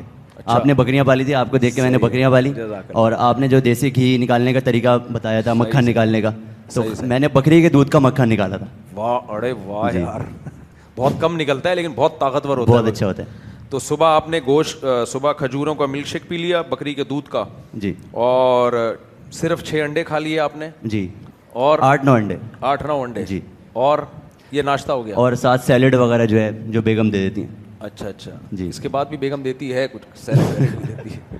اچھا, اس کے بعد دوپہر کو اکثر میں 2 ٹائم کا کھانا کھاتا ہوں. ناشتہ کرتا ہوں, اس کے بعد شوٹ پہ چلے جاتا ہوں. شوٹ پہ ہماری فزیکل ایکٹیویٹی زیادہ ہے, ہاڑا ہوڑی زیادہ ہے. منڈی ولاگس بنتے ہیں تو جانوروں کے ساتھ کھیلنا کودنا, ان پہ چڑھنا, ان کو بھگانا. اچھا, تو فزیکل ایکٹیویٹی زیادہ رہتی ہے. اس کے بعد جب واپس گھر میں آتا ہوں تو یہ کہ پھر بوائل چکن یا پھر دمبا پلاؤ کھا لیتا ہوں. چکی والا دمبا جو ہے, اس کا پلاؤ ملتا ہے یہاں پر دیسی فوڈ میں, وہ کھا لیتا ہوں. تو پلاؤ تو کھا لی نا, چاول تو آپ کہہ رہے تھے نہیں کھاتا میں. چاول لیکن زیادہ تر چکی اور دمبا گوشت وغیرہ کھاتا ہوں. چاول کی کوانٹٹی کم ہوتی ہے جی, جیسے مندی کھا رہا ہوں تو اس میں سے چکن نکال لی, اس میں سے گوشت نکال لیا, وہ کھا لیا, تو فلیور بھی مل جاتا ہے. 2 ٹائم کھا لیا بس, 2 ٹائم کھاتا ہوں بس. باقی یہ کہ ٹک مک چلتا رہتا ہے, ڈرائی فروٹس. کتنے دنوں میں کتنا وزن کم ہوا ہے؟ میرا تقریباً پہلے 88 ویٹ تھا. اوئے ہوئے, جب آپ سے میں ملا تھا پہلے. پھر اس کے بعد جو ہے تقریباً 1.5 سے 2 سال میں ابھی میرا 66 ہے. یعنی کتنا کم ہو گیا؟ تقریباً 22 کلو. یعنی اس کا مطلب پہلے آپ مشکات کے علاوہ بھی تھے. جی, پہلے 2 مشکات سے اب 1 ہو گیا. پھر صرف مشکات نہیں تھے آپ, مشکات کے علاوہ بھی آپ میں چیزیں تھیں. جی, وہ نکل گئی ہیں ساری چیزیں, بہت ساری نکل گئی. کوئی کمزوری تو محسوس نہیں ہو رہی؟ نہیں, کمزوری نہیں, بلکہ زیادہ فٹ ہو گیا. کیونکہ پہلے میرا بنوریا میڈیا میں کام کرتا تھا میں, تو 3 سال صرف بیٹھنے کا کام تھا. 8-9 گھنٹے صرف بیٹھا ہوا ہوں, ایڈٹ کر رہا ہوں. تو اب میں تھوڑا فزیکل ایکٹیویٹی میں آ گیا. جب ولاگ وغیرہ میں نے اسٹارٹ کیا تو یہ کہ اب میں زیادہ فٹ فیل کرتا ہوں. جم بھی جاتے ہیں؟ جم ہلکا بلکا, جیسے ہفتے میں 3-4 دن فزیکل ایکٹیویٹی کے لیے چلا گیا بس. بہرحال آپ کو میں دیکھ کے واللہ میں نہیں پہچانا. میں نے کہا شاید یہ, میں مذاق نہیں کر رہا, میں نے کہا مشکات کے چھوٹے بھائی آئے ہوئے ہیں شاید یہ. ماشاء اللہ زبردست, آپ نے ہمت چاہیے اس کے لیے. منہ پہ کنٹرول کرنا دنیا کا مشکل ترین کام ہے. چلیں جی, اللہ جزائے خیر دے آپ کو. میں آؤں گا آپ کی بکریاں دیکھنے انشاءاللہ. اچھا بھائی, یہ پرانے سوال ہیں, پہلے یہ پڑھ لوں. 15 سال شادی کو اولاد نہیں ہے, دل سے دعا ہے جی اللہ تعالیٰ نیک سال اولاد عطا فرمائے. باقی گھر والے جو اجازت نہیں دے رہے تو وہ گھر والے کسی کے بھی اجازت نہیں دیتے, کر کے بتایا جاتا ہے, اور اس خوف کے ساتھ بتایا جاتا ہے کہ کچھ بھی ہو سکتا ہے. اس کے لیے پہلے سے آپ کو تیار رہنا پڑے گا. حضرت مولانا مفتی طارق مسعود صاحب السلام علیکم, آپ نے اپنے کسی بیان میں فرمایا تھا کہ بکور کا مطلب صبح 11 بجے قریب کا وقت ہوتا ہے, لہذا صبح کا ناشتہ اسلام میں نہیں ہے, اور ہندوستان کی تاریخ میں بھی صبح 11:30 بجے کھانا اور مغرب کے بعد کھانا ہوا کرتا تھا. صبح سے مراد 11 یا 11:30 کا وقت ہوتا ہے, اس کی شرعی دلیل دیں. حضرت عائشہ رضی اللہ تعالیٰ عنہ فرماتی ہیں نبی صلی اللہ علیہ وسلم صبح کی نماز کے بعد گھر تشریف لاتے اور پوچھتے کیا کھانے کو کچھ ہے, اگر ہم کہتے نہیں تو آپ صلی اللہ علیہ وسلم فرماتے پھر میرا روزہ ہے. صحیح مسلم. یہ ان بھائی کا سوال, اشکال یہ ہے ان بھائی کو کہ میں نے کہا صبح کا ناشتے کا لفظ ہمیں پرانی عربی میں ملتا ہی نہیں ہے, جدید عربی میں, پرانی عربی میں نہیں ہے. اور صحابہ کرام میں رواج تھا 2 ٹائم کھانے کا, ایک صبح 11:30-12 بجے تک یہ دوپہر کا کھانا ہوتا تھا, اور ایک رات کا کھانا. بس یہ 2 کھانے ہوتے تھے پہلے زمانے میں, اور ہندوستان میں بھی یہی تھا. ہم نے خود حضرت مفتی رشید احمد صاحب رحمہ اللہ سے سنا, کہتے ہیں انگریز نے ناشتہ واشتہ متعارف کروایا, مسلمانوں میں اس کا رواج نہیں تھا. تو اب انہوں نے جو دلیل دی ہے کہ نبی صلی اللہ علیہ وسلم تو فجر کی نماز کے بعد گھر پہ آتے اور پوچھتے کیا پکا, یہ حدیث کے یہ الفاظ نہیں ہے کہ فجر کے بعد گھر میں آتے. حدیث میں ایسا کوئی لفظ نہیں ہے کہ فجر کے بعد گھر میں آ کے پوچھتے کیا پکا ہے. گھر میں آ کے پوچھتے کیا کھانے کو ہے, اگر نہیں ہوتا تو روزہ رکھ لیتے. تو یہ جو روزہ رکھ لیتے یہ نصف النہار سے پہلے, نصف النہار کہتے ہیں صبح صادق سے لے کے جو سورج غروب ہونے کا وقت ہے نا, اس کا آدھا حصہ, یعنی جب آدھا روزہ گزر جاتا ہے. دیکھو صبح صادق فار ایگزامپل صبح 5 بجے ہو رہی ہے اور سورج غروب ہو رہا ہے 6 بجے, تو یہ 13 گھنٹے کا روزہ ہو گیا. تو 13 گھنٹے کا ہاف کیا ہوگا, 6.5. تو صبح سے لے کے 6.5 گھنٹے سے پہلے پہلے نصف النہار کہلائے گا. اس سے پہلے روزے کی نیت کی جا سکتی ہے, اسی حدیث سے پتہ چلتا ہے. باقی یہ کہ وہ صبح 11:30 کا ٹائم ہوتا تھا یا 12 کا ٹائم ہوتا تھا, یہ والا ٹائم ہوتا تھا, اس کی دلیل یہ ہے کہ ایک حدیث میں آتا ہے کہ صحابہ کہتے ہیں ہم ظہر کی نماز کھانا اور قیلولہ کے بعد پڑھا کرتے تھے. جمعے کے دن ایسا ہوتا تھا کہ کھانا جمعے کے بعد, یعنی جمعے کی نماز اتنی جلدی ہوتی تھی. تو اس سے پتہ چلتا ہے کہ ظہر کی نماز اگر وہ اول وقت میں پڑھ رہے ہیں اور اس سے پہلے قیلولہ بھی کر چکے ہیں کھانا کھانے کے بعد, کوئی کیا ٹائم بنے گا پھر, وہ یہی ٹائم بنے گا. جبکہ جمعے کے دن جلدی نماز ہوتی تھی تو پھر وہ کھانا وانا اس کے بعد ہوتا تھا. تو اس سے پتہ چلتا ہے یہ والا ٹائم قریب قریب یہ ٹائم ہوتا تھا. اس حدیث سے مبارک کا روشنی کیا, ہاں یہ کہہ رہے ہیں کیا اس حدیث کی روشنی میں کیا نبی صلی اللہ علیہ وسلم 11:30 بجے تک بغیر کھائے رہتے, اس میں لکھا ہے بھوکے رہتے تھے, یوں بھوکے کے بجائے یوں کہہ دینا چاہیے کیا بغیر کھائے رہتے تھے. بھوکے کا لفظ تھوڑا سا نامناسب معلوم ہوتا ہے. کیا آپ صلی اللہ علیہ وسلم کیا 11:30 بجے تک کھائے پیے بغیر رہتے تھے؟ جی ہاں, یہ کوئی پہلے زمانے میں سب اس ٹائم تک کھائے پیے بغیر ہی رہتے تھے. انگریزوں نے آ کے ہمیں صبح کے ناشتے پہ لگا دیا ہے. آپ اپنے دادا پردادا کسی کے زندہ ہوں تو ان سے پوچھیں, وہ بتائیں گے کہ صبح فجر پڑھ کے کوئی بھی نہیں کھاتا تھا. لوگ کھیتوں پہ جاتے تھے, کام کرتے تھے اور محنت کرتے تھے, اور جب بھوک خوب چمکتی تھی, دبا کے بھوک لگتی تھی, پھر جب سورج نکلتا تھا نا, سورج کی روشنی تیز ہو جائے, اس وقت کھانا کھایا جاتا تھا. اور نیچرل ٹائم بھی وہی ہے. حقیقت یہ کہ فجر کے بعد بھوک لگتی بھی نہیں ہے, چاہے کئی گھنٹوں کا ناغہ ہو. ہماری باڈی سن لائٹ کے ساتھ سیٹ ہوئی ہوئی ہے. آپ دیکھو اکثر لوگ صبح شوگر چیک کرتے ہیں, بڑی ہوئی ہوتی ہے. باڈی کا ایک الگ سے میکینزم ہے, وہ اتنا پیچیدہ ہے کہ اس کو سمجھنا پوری طرح ممکن نہیں ہے. اب صبح چونکہ اللہ تعالیٰ چاہتے ہیں, اللہ تعالیٰ قرآن میں کیا کہتے ہیں, ہم نے دن کو کام کاج کا ذریعہ بنایا, رات کو سونے کا اور دن کو وجعلنا النہار معاشا. تو دن جو ہے نا, تو دن چڑھتے ہی باڈی کو چاہیے کہ کام کرے وہ. تو اس لیے اللہ تعالیٰ نے صبح کے وقت میں خاص ایک انرجی الگ سے پیدا کی ہوتی ہے ہماری باڈی کا. صبح کو شوگر لیول حالانکہ کئی گھنٹوں سے کھایا پیا نہیں ہوتا ہم نے, تو وہ اسی لیے بڑا ہوتا ہے کہ اس کو آپ کام میں لے کر آؤ. ہم اور پراٹھے پھوڑ کے اور بڑھا دیتے ہیں وہ. تو جب آپ نیچرلی صبح بھوک لگتی بھی نہیں ہے, فجر کے بعد نہیں لگ رہی ہوتی بھوک, اللہ یہ کہ عادت ڈال لو. تو کوئی بھی جانور دیکھ لو آپ, صبح صبح اٹھتے ہیں, انگڑائیاں لیتے ہیں, رات کو مغرب کے بعد وہ اپنے ڈڑبوں میں چلے جاتے ہیں. تو صبح نکلو, آپ کام کاج کرو, پھر آپ کی بھوک چمکنے لگے گی, پھر آپ کھاؤ, مزہ نہ آئے پیسے واپس. لیکن ہم لوگوں نے اپنی باڈی کو خراب کر دیا ہے, وہ اب سیٹ ہونے میں ٹائم لگے گا. خراب ہو چکی ہے ہماری باڈی, نیچر پہ تھوڑی ہے. بہرحال ناشتہ کر لیں, کوئی خلاف شرع نہیں ہے. یہ کچھ میں نے تو نیچرل بتایا کہ نیچرل کیا ہے, 2 ٹائم کا کھانا ہے. باقی کوئی ناشتہ کر رہا ہے تو کوئی وہ کر لے, ڈاکٹر اگر کسی کو کہہ رہے ہیں کر لے, میرے سے پوچھ کے نہ کرے, خود ہی کر لے. آپ حکیم تاریخ چغتائی صاحب کے پیچھے ہاتھ دھو کے کیوں پڑ گئے ہو بغیر دلائل کے؟ اگر دلائل ہیں تو مستند حوالوں سے جواب دیا کریں. یعنی میں تاریخ چغتائی پہ بخاری اور مسلم کے حوالے پیش کروں جی, یا قانون کی فلاں کتاب کے صفحہ نمبر 3 پہ لکھا ہوا ہے کہ تاریخ چغتائی کی وظیفوں کی کوئی حیثیت نہیں ہے. حوالے دینا, دلائل دینا اس کے ذمے ہوتا ہے جو مدعی ہوتا ہے, دعویٰ کرتا ہے.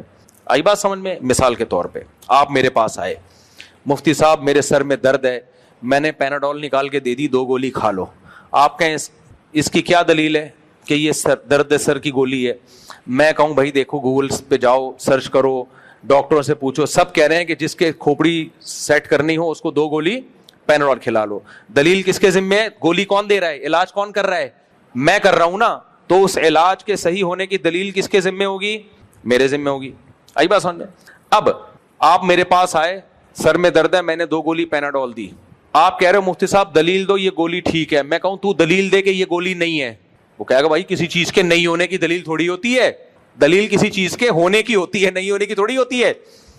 تو جناب طارق چغتائی صاحب اور ان جیسے عاملین جو آ رہے ہیں نا, کینسر یہ کھاؤ, گردے میں پتھری ہے یہ وظیفہ, گھٹنے میں تکلیف ہے یہ والا وظیفہ. آپ ان سے پوچھیں حضرت آپ وظیفوں کی پوری ایک فیکٹری بن چکے ہیں, آپ کے پاس ان وظیفوں کے مؤثر ہونے کی کیا دلیل ہے؟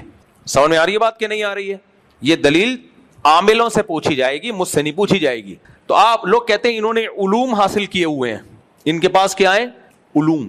آپ ڈاکٹر سے پوچھیں آپ کے پاس کہاں سے علوم آئے, وہ آپ کو یونیورسٹی کا حوالہ دے گا, کتابوں کا حوالہ دے گا. آپ ان سے پوچھیں کہاں سے علوم آئے, کسی کے باپ کا بھی حوالہ ان کے پاس بولو نہیں ہے. باقی لوگ ایک اعتراض ہی کرتے ہیں کہ ہمارے اکابر بھی تو وظیفے بتاتے تھے. دیکھو قرآن کی کچھ آیتیں ایسی ہیں جو اس موضوع سے مناسب ہوتی ہیں, اس موضوع سے کیا ہوتی ہیں وہ. اس کی مثال ایسے ہے, آپ کی بیوی آپ کو تنگ کر رہی ہے, تو کسی بزرگ نے وظیفہ بتا دیا, ربنا ہب لنا من ازواجنا وذریاتنا قرۃ اعین, اے اللہ ہمیں ہماری بیویوں اور اولادوں کی طرف سے آنکھوں کی ٹھنڈک عطا فرما. تو یہ قرآن کا مضمون ہی یہ کہہ رہا ہے کہ یہ دعا یہ ہے کہ بیوی کو نیک بنا دے. تو یہ تو دلیل ہے نا خود بخود, آیت کا مطلب ہی یہ بن رہا ہے. اب آنکھ خراب ہو گئی اس کی بھی وظیفہ, ناک خراب ہو گئی اس کا بھی وظیفہ, اور ناخنوں پہ سرسوں کا تیل, کیا دلیل ہے, کون سی رپورٹ ہے؟ یہ تو پورے وظیفوں کی ایک فیکٹریاں ہیں جن کا دھندا اسی پہ چل رہا ہے. تو اس لیے دلیل ان عاملوں سے پوچھی جائے گی, مجھ سے نہیں پوچھی جائے گی. اور میں بولتا رہوں گا ان عاملوں کے خلاف دو وجہ سے, کہ اللہ نے مجھ سے دو دین کی ایسی خدمتیں لی ہیں کہ میں سمجھتا ہوں میرے جیسا نالائق آدمی تین باتوں کی وجہ سے شاید بخشا جائے. تین باتوں کی وجہ سے, یقینی طور پہ تو کوئی نہیں کہہ سکتا بخشنے کا, لیکن مجھے اپنے اعمال کا پتہ ہے, میں نیک آدمی جیسا آپ لوگ سمجھتے ہیں, اللہ کرے ایسا ہی ہوں, لیکن ہر شخص کو اپنا پتہ ہوتا ہے کون کتنے پانی میں ہے. تین نیکیاں اللہ نے مجھ سے ایسی کروائی ہیں کہ شاید اس بیس پہ اللہ مجھے بخش دے. نمبر ایک, حضرت مفتی عبدالرحیم صاحب سے عقیدت اور تعلق. سمجھ آ رہی ہے بات؟ شاید اللہ ان کے مریدوں میں شمار کر کے مجھے بخش دے, کیونکہ پیر اگر بہت نیک ہو نا تو اللہ سے امید ہوتی ہے کہ شاید اللہ کہہ کے چل تو بھائی تو آخری وقت تک ان کے ساتھ ہی چمٹا رہا تھا, چل تو بھی چلا جا, تیرے اعمال تو اس قابل نہیں ہے, لیکن اتنے بڑے بزرگوں سے تیرا تعلق تھا, مفتی رشید احمد صاحب جیسے بزرگوں سے تجھے محبت تھی, حضرت مفتی عبدالرحیم صاحب جیسے نیک لوگوں سے تجھے عقیدت تھی, ساری دنیا ان کے خلاف ہو گئی تھی تو پھر بھی ان سے چمٹا رہا تھا. چل نالائق, ٹھڈا مار کے کوئی فرشتہ کہتا چل بے دفع ہو جا, بھیجنا تو نہیں تھا تجھے لیکن چل دفع ہو, شاید اس بیس پہ اللہ مجھے بخش دیں. نمبر دو, یہ میں نے جو شادیوں پہ لوگوں کو لگایا ہے نا, ہزاروں لاکھوں لوگ شادیاں کر چکے ہیں, ملتے ہیں, یہ زنا سے بچے ہیں, اور خدا کی قسم ان کا زنا سے بچنے پر مجھے اتنی خوشی نہیں ہوتی. انہوں نے جن لڑکیوں سے نکاح کر کے ان کو زنا اور ڈپریشن سے بچایا وہ زیادہ بڑی نیکی ہے. ہماری خانقاہوں میں ہو کیا رہا ہے, ہمارے بزرگان دین جو ہمارے لیے قابل اعتماد ہیں وہ کیا کر رہے ہیں؟ وہ زنا سے روکنے کے لیے وظیفے بتاتے ہیں, ذکر بتاتے ہیں, نظر کی حفاظت, ٹک ٹاک سے بچنا, فلموں سے بچنا, پھر وہ آتے پھر بھی ان سے ہو جاتا ہے گناہ. یہ شہوت ایسی دماغ خراب کرتی ہے نا, یہ نیچرل ہے اصل میں, کہ حضرت جی وہ ہو 4 مہینے سے آپ کی خدمت اقدس, کیونکہ وہاں بھی امرت بیٹھے ہوئے ہوتے ہیں, امرتوں سے حفاظت کرنی ہوتی ہے. انہوں نے کھا وہی رہے ہیں, پراٹھے پھوڑ رہے ہیں صبح شام, بادام پستے, بڑے بڑے مالدار لوگ پیروں کے مرید ہوتے ہیں. یہ سچی مچی کی باتیں کر رہا ہوں, مذاق نہیں کر رہا میں. توجہ, پھر وہ کہتے ہیں توبہ کرو, استغفار کرو, تم نے آج پھر فلم دیکھ لی, عشق ہو گیا امرت کا, فلانا ہو گیا, وہ پھر وہ روئے گا, بیان سنے گا, حضرت جی اللہ تقوی للہیت, پھر تبلیغ میں جائے گا 4 مہینے, وہاں ساری دنیا میں دین آ جائے, ہمارے اندر بھی آ جائے, دوسروں کے اندر بھی دین آ جائے, اللہ سے ہونے کا یقین, غیر اللہ سے نہ ہونے کا یقین بہت. لیکن شہوت ہے کہ کمبخت, کیونکہ آدمی ہے نا, تبلیغ میں جا کے ہجڑا تھوڑی بن جائے گا. کسی پیر و مرشد سے بیعت کر کے نہ پیر ہجڑا بنتا ہے نہ مرید ہی. وہ پیر جب ہجڑا نہیں بنا وہ آدمی ہے, تو تم کہاں سے ہجڑے بن جاؤ گے بھائی؟ کیوں فطرت سے لڑ رہے ہو بغیر؟ مجھے غصہ آتا ہے یار. پھر یہ اسلام ہے؟ کیوں نہیں کرتے صحابہ کی طرح شادیاں یار؟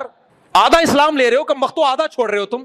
اسلام میں جہاں عورت سے نظر کی حفاظت ہے وہاں حلال بھی تو ہے. ان عورتوں کو اللہ نے تمہارے لیے پیدا کیا ہے, اپنی خواہش ان سے پوری کرو, ان کی بھی خواہش پوری کرو. اس لیے نہیں پیدا کیا کہ اب شیخ ایسا مریدوں کو کھینچ کے رکھتا ہے نا, کسی آنٹی کو نہیں دیکھنا, بس بھائی نہیں دیکھو, میں نہیں کہہ رہا کہ دیکھنا شروع کر دو, غلط ہے. ابے تو اب آلٹرنیٹ تو بتاؤ اس کا. مرد ہے, اس میں ٹیسٹوسٹیرون لیول یہاں تک پہنچا ہوا ہے, مردانہ ہارمونز ہیں, اور جتنا عورت سے بچتا ہے نا مردانہ قوت کم ہونے کے بجائے اور بڑھتی ہے. یہ جو فوش فلمیں دیکھتے ہیں تو چھکے بن چکے ہوتے ہیں, ان میں تو ڈیزائر ہی ختم ہو چکی ہوتی ہیں. جو نہیں دیکھ رہے ہوتے, نظر کی حفاظت کر ہوتے ہیں, وہ تو بم کا گولا بن چکا ہے. وہ نہیں آ رہی میرا خیال ہے بات, جب آپ نظر کی حفاظت کرتے ہو نا اور موویز سے بھی بچتے ہو, ٹک ٹاک سے بھی, تو آپ میں یہ شہوت کم نہیں ہوتی, اندر سے کیا ہو رہے ہوتے ہو, مردانہ وجاہت بڑھ رہی ہوتی, آواز مردانہ ہو رہی ہوتی ہے آپ کی, آپ میں یہ بڑھ رہی ہوتی ہے. تبھی تو پھر اس کا آلٹرنیٹ کیا ہے, نکاح کرو. بیوی تبھی تو ایسے لوگوں کو اچھی لگتی ہے, دائیں بائیں کو دیکھنے تو اپنی بیوی ہی ان کو حور لگتی ہے. اب وہ ایٹم بم کا گولا بن گیا, اب وہ شیخ صاحب مجھ سے آج یہ ہو گیا, میں نے آج فلانے, تو وہ عجیب یار, یہ فطرت نہیں ہے بھائی, یہ بغاوت ہے فطرت سے. پھر وہ اس کو بتا رہے ہوتے ہیں بیٹا پھر مراقبہ کرو, محاسبہ کرو, یہ سوچو کہ بد نظری کے کیا کیا نقصانات ہیں, وہ سب سوچنے چاہیے, میں اس کے خلاف نہیں ہوں. تو قرآن نے حکم دیا نظر کی حفاظت کا, بھائی ہم کون ہوتے ہیں. تو یہ ساری چیزیں ہوتے ہوتے, ابے بھائی تیری مریدنی بھی وہ بھی نظر کی حفاظت میں ٹائم لگا رہی ہے, ٹینشن میں اٹھی ہوئی ہے. تیرا مرید بھی سیدھا سیدھا چماٹ مار کے اس کو بول تو اس سے شادی کر لے, تو اس سے شادی کر لے, ختم. فوراً کہتے ہیں اکنومیکلی مسائل ہیں, 2 بیویوں کو پالنا مشکل ہے, کھلائے گا کہاں سے. یہ جو خانقاہ میں تمہارا ایک سیٹھ مرید درجنوں لوگوں کو فری پھوکٹ کی بریانیاں کھلا رہا ہے, اس کو بول ان کو مت کھلاؤ, یہ مسٹنڈوں کی گردنیں موٹی ہو چکی ہیں فری پھوکٹ کا کھا کھا کے. جا کے کسی لڑکی سے شادی کر کے اس کو کھلا اور وہاں اپنی خواہش بھی پوری کر. پھر کوئی اچھی لگ رہی ہے پھر ایک اور شادی کر لے وہاں. یہ ٹھڑک یہاں سے پوری کرو حلال طریقے سے. یہ ٹھڑک اللہ نے رکھی ہے عورت کے لیے, اور عورت, اللہ تعالیٰ ہمیں ہجڑا بھی تو پیدا کر سکتا تھا, نظر کی حفاظت کی ضرورت ہی نہ رہتی. کیا خیال ہے؟ ابے کیا ہو گیا, اللہ تعالیٰ کو ہمیں عورت سے بچانا نہیں ہے, ورنہ عورت کو پیدا کیوں کیا. آدم, اگر دیکھو عورت سے بچانا ہوتا نا, اللہ آدم علیہ السلام کے لیے اماں حوا کو جنت میں پیدا نہ کرتا, بلکہ ان کو حکم دیتا کہ جنت میں ماحول خراب نہیں ہونا چاہیے, ایک عورت پیدا ہی نہیں ہوگی تاکہ آپ کو نظر کی حفاظت کا مسئلہ کھڑا ہی نہ ہو.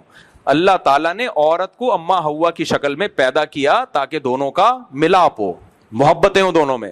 تو عورت کو مرد کے لیے, مرد کو عورت کے لیے پیدا کیا گیا ہے, ایک دوسرے سے دور رہنے کے لیے پیدا نہیں کیا گیا. تو اس کا حل یہ نہیں ہے کہ اتنے محاسبے, مراقبے اور اتنی ٹینشنوں میں بندے کو ڈالا جائے. چماٹے مار مار کے بغیرتوں کی کیا کراؤ, ان مسٹنڈوں کی شادی کراؤ. جو مرید 22-23 سال کا ہو گیا ہے, اگر سیٹھ آدمی ہے 30 سال کا ہو گیا, کروڑ روپے کما رہا ہے اور کہہ رہے حضرت نظر کی حفاظت نہیں چھوٹتی, میری بیگم بھی ہے, اس کو چماٹ مارے شیخ. بولے بغیرت, میری تو اتنی ساری مریدنیاں ہیں, وہ خطوط لکھ کے دے رہی ہوتی ہے کہ ہماری شادیوں کی عمریں نکل رہی ہیں اور ہماری شادیاں نہیں ہو رہی, ہمیں فوش فلموں کی عادت پڑ رہی ہے, ہماری جمشید سے دوستی ہو گئی, فلانے سے دوستی ہو گئی, تو اس سے شادی کرے گا, تیرا باپ بھی کرے گا جا کے شادی, باپ سے مراد تو کرے گا شادی. چماٹ مار کے پیر صاحب کیا کروائیں, اور جب شادی ہو جائے گی تو مریدنی خط لکھنا چھوڑ دے گی کہ مجھے نظر کی, وہ کہے گی بھائی میری ڈیزائرز پوری ہو گئی ہیں, مجھے اولاد بھی مل گئی ہے. تو یہ نیچرل نہیں ہے جو خانقاہوں میں چل رہا ہے. پیر صاحب کتنے واقعات ہیں, میں نہیں کہہ رہا سارے پیر, زیادہ تر تو نیک ہی ہوتے ہیں, پیر صاحب خود انوالو ہو جاتے ہیں, پکڑے جاتے ہیں, کھا وہی رہے ہیں, مرغے پھوڑ رہے ہیں, مراقبہ میں مریدنیاں بھی خوبصورت بھی ہوتی ہیں, اس میں بازوں کی آوازیں بڑی, پیر صاحب کو جب فون کرتی ہیں ہیلو, وہ پیر صاحب کی کا جنازہ نکلنا لگتا ہے, اس میں پیر صاحب پاگل ہو جاتے ہیں, یار یہ کیا ہو گیا. تو کچھ ہوتے ہیں بہت تقوی والے, لیکن اپنے آپ کو اتنی مصیبت میں ڈال کیوں رہے ہو. ایک آسان مثال دیتا ہوں, دیکھو فرض کرو میں پیر ہوں, میرے پاس کوئی مرید آیا, حضرت میرا دل چاہ رہا ہے, وہ روٹیاں پک رہی ہیں, ان کی خوشبو اور وہ بریانیوں کی دیگیں ہیں, اور وہاں سے کباب پراٹھے, حضرت میں جہاں رہتا ہوں کہیں چپلی کباب بن رہے ہیں, کہیں کوفتے بن رہے ہیں, ماحول تو ایسا ہی ہے نا بھائی, ماحول تو چاروں طرف ایسا ہی, کہیں چپلی کباب, کہیں کوفتے, کہیں بریانیاں, کہیں روٹیاں. حضرت میرے پاس, میں کیا کروں, میرا دل چاہتا ہے میں چوری کر لوں, پھر میں کبھی اس روٹی کو دیکھ رہا ہوتا ہوں, کبھی اس بریانی کو دیکھ کے رال ٹپکا رہا ہوتا ہوں. پیر صاحب کہتے ہیں نظر کی حفاظت کرو. کیا کرو, نظر کی حفاظت. حضرت میں کوشش تو کروں گا, لیکن میرے چاروں طرف ہیں ہی کھانے پینے کے ہوٹل, میں کیسے حفاظت کروں. پھر وہ ہمارے حضرت جی دامت برکاتہم فرمایا کرتے تھے, نظر کی حفاظت جو نہیں کرتا اس کا ایمان چلا جاتا ہے, بے ایمان ہو جاتا ہے, اور بھی بہت کچھ ہو جاتا ہے جو مسجد میں بتانے کا نہیں ہے, یہ ہو جاتا ہے, وہ ہو جاتا ہے. تو پھر وہ آیا, حضرت میں نے توبہ کی تھی, پھر میں کسی کے کباب دیکھ کے دل للچایا, میں نے جا کے دھونے والے کھا لی. کوئی بات نہیں, گناہ گار کی توبہ اللہ قبول کرتا ہے, توبہ کرو. 100 دفعہ توبہ کر کے 100 دفعہ توڑے گا توبہ, پھر مایوس ہونا شروع ہو جائے گا, پھر کہے گا یار 2-4 ہزار میں 2-4 ایسے ہوں گے جو شاید بچ جائیں, 99% وہ چوریوں پہ ہی آ جائیں گے. پیر وہ ہوگا جو صحیح پیر ہوگا نا, وہ کہے گا تیرے پاس پیسے ہیں کباب کھانے کے, جی حضرت ہیں, چماٹ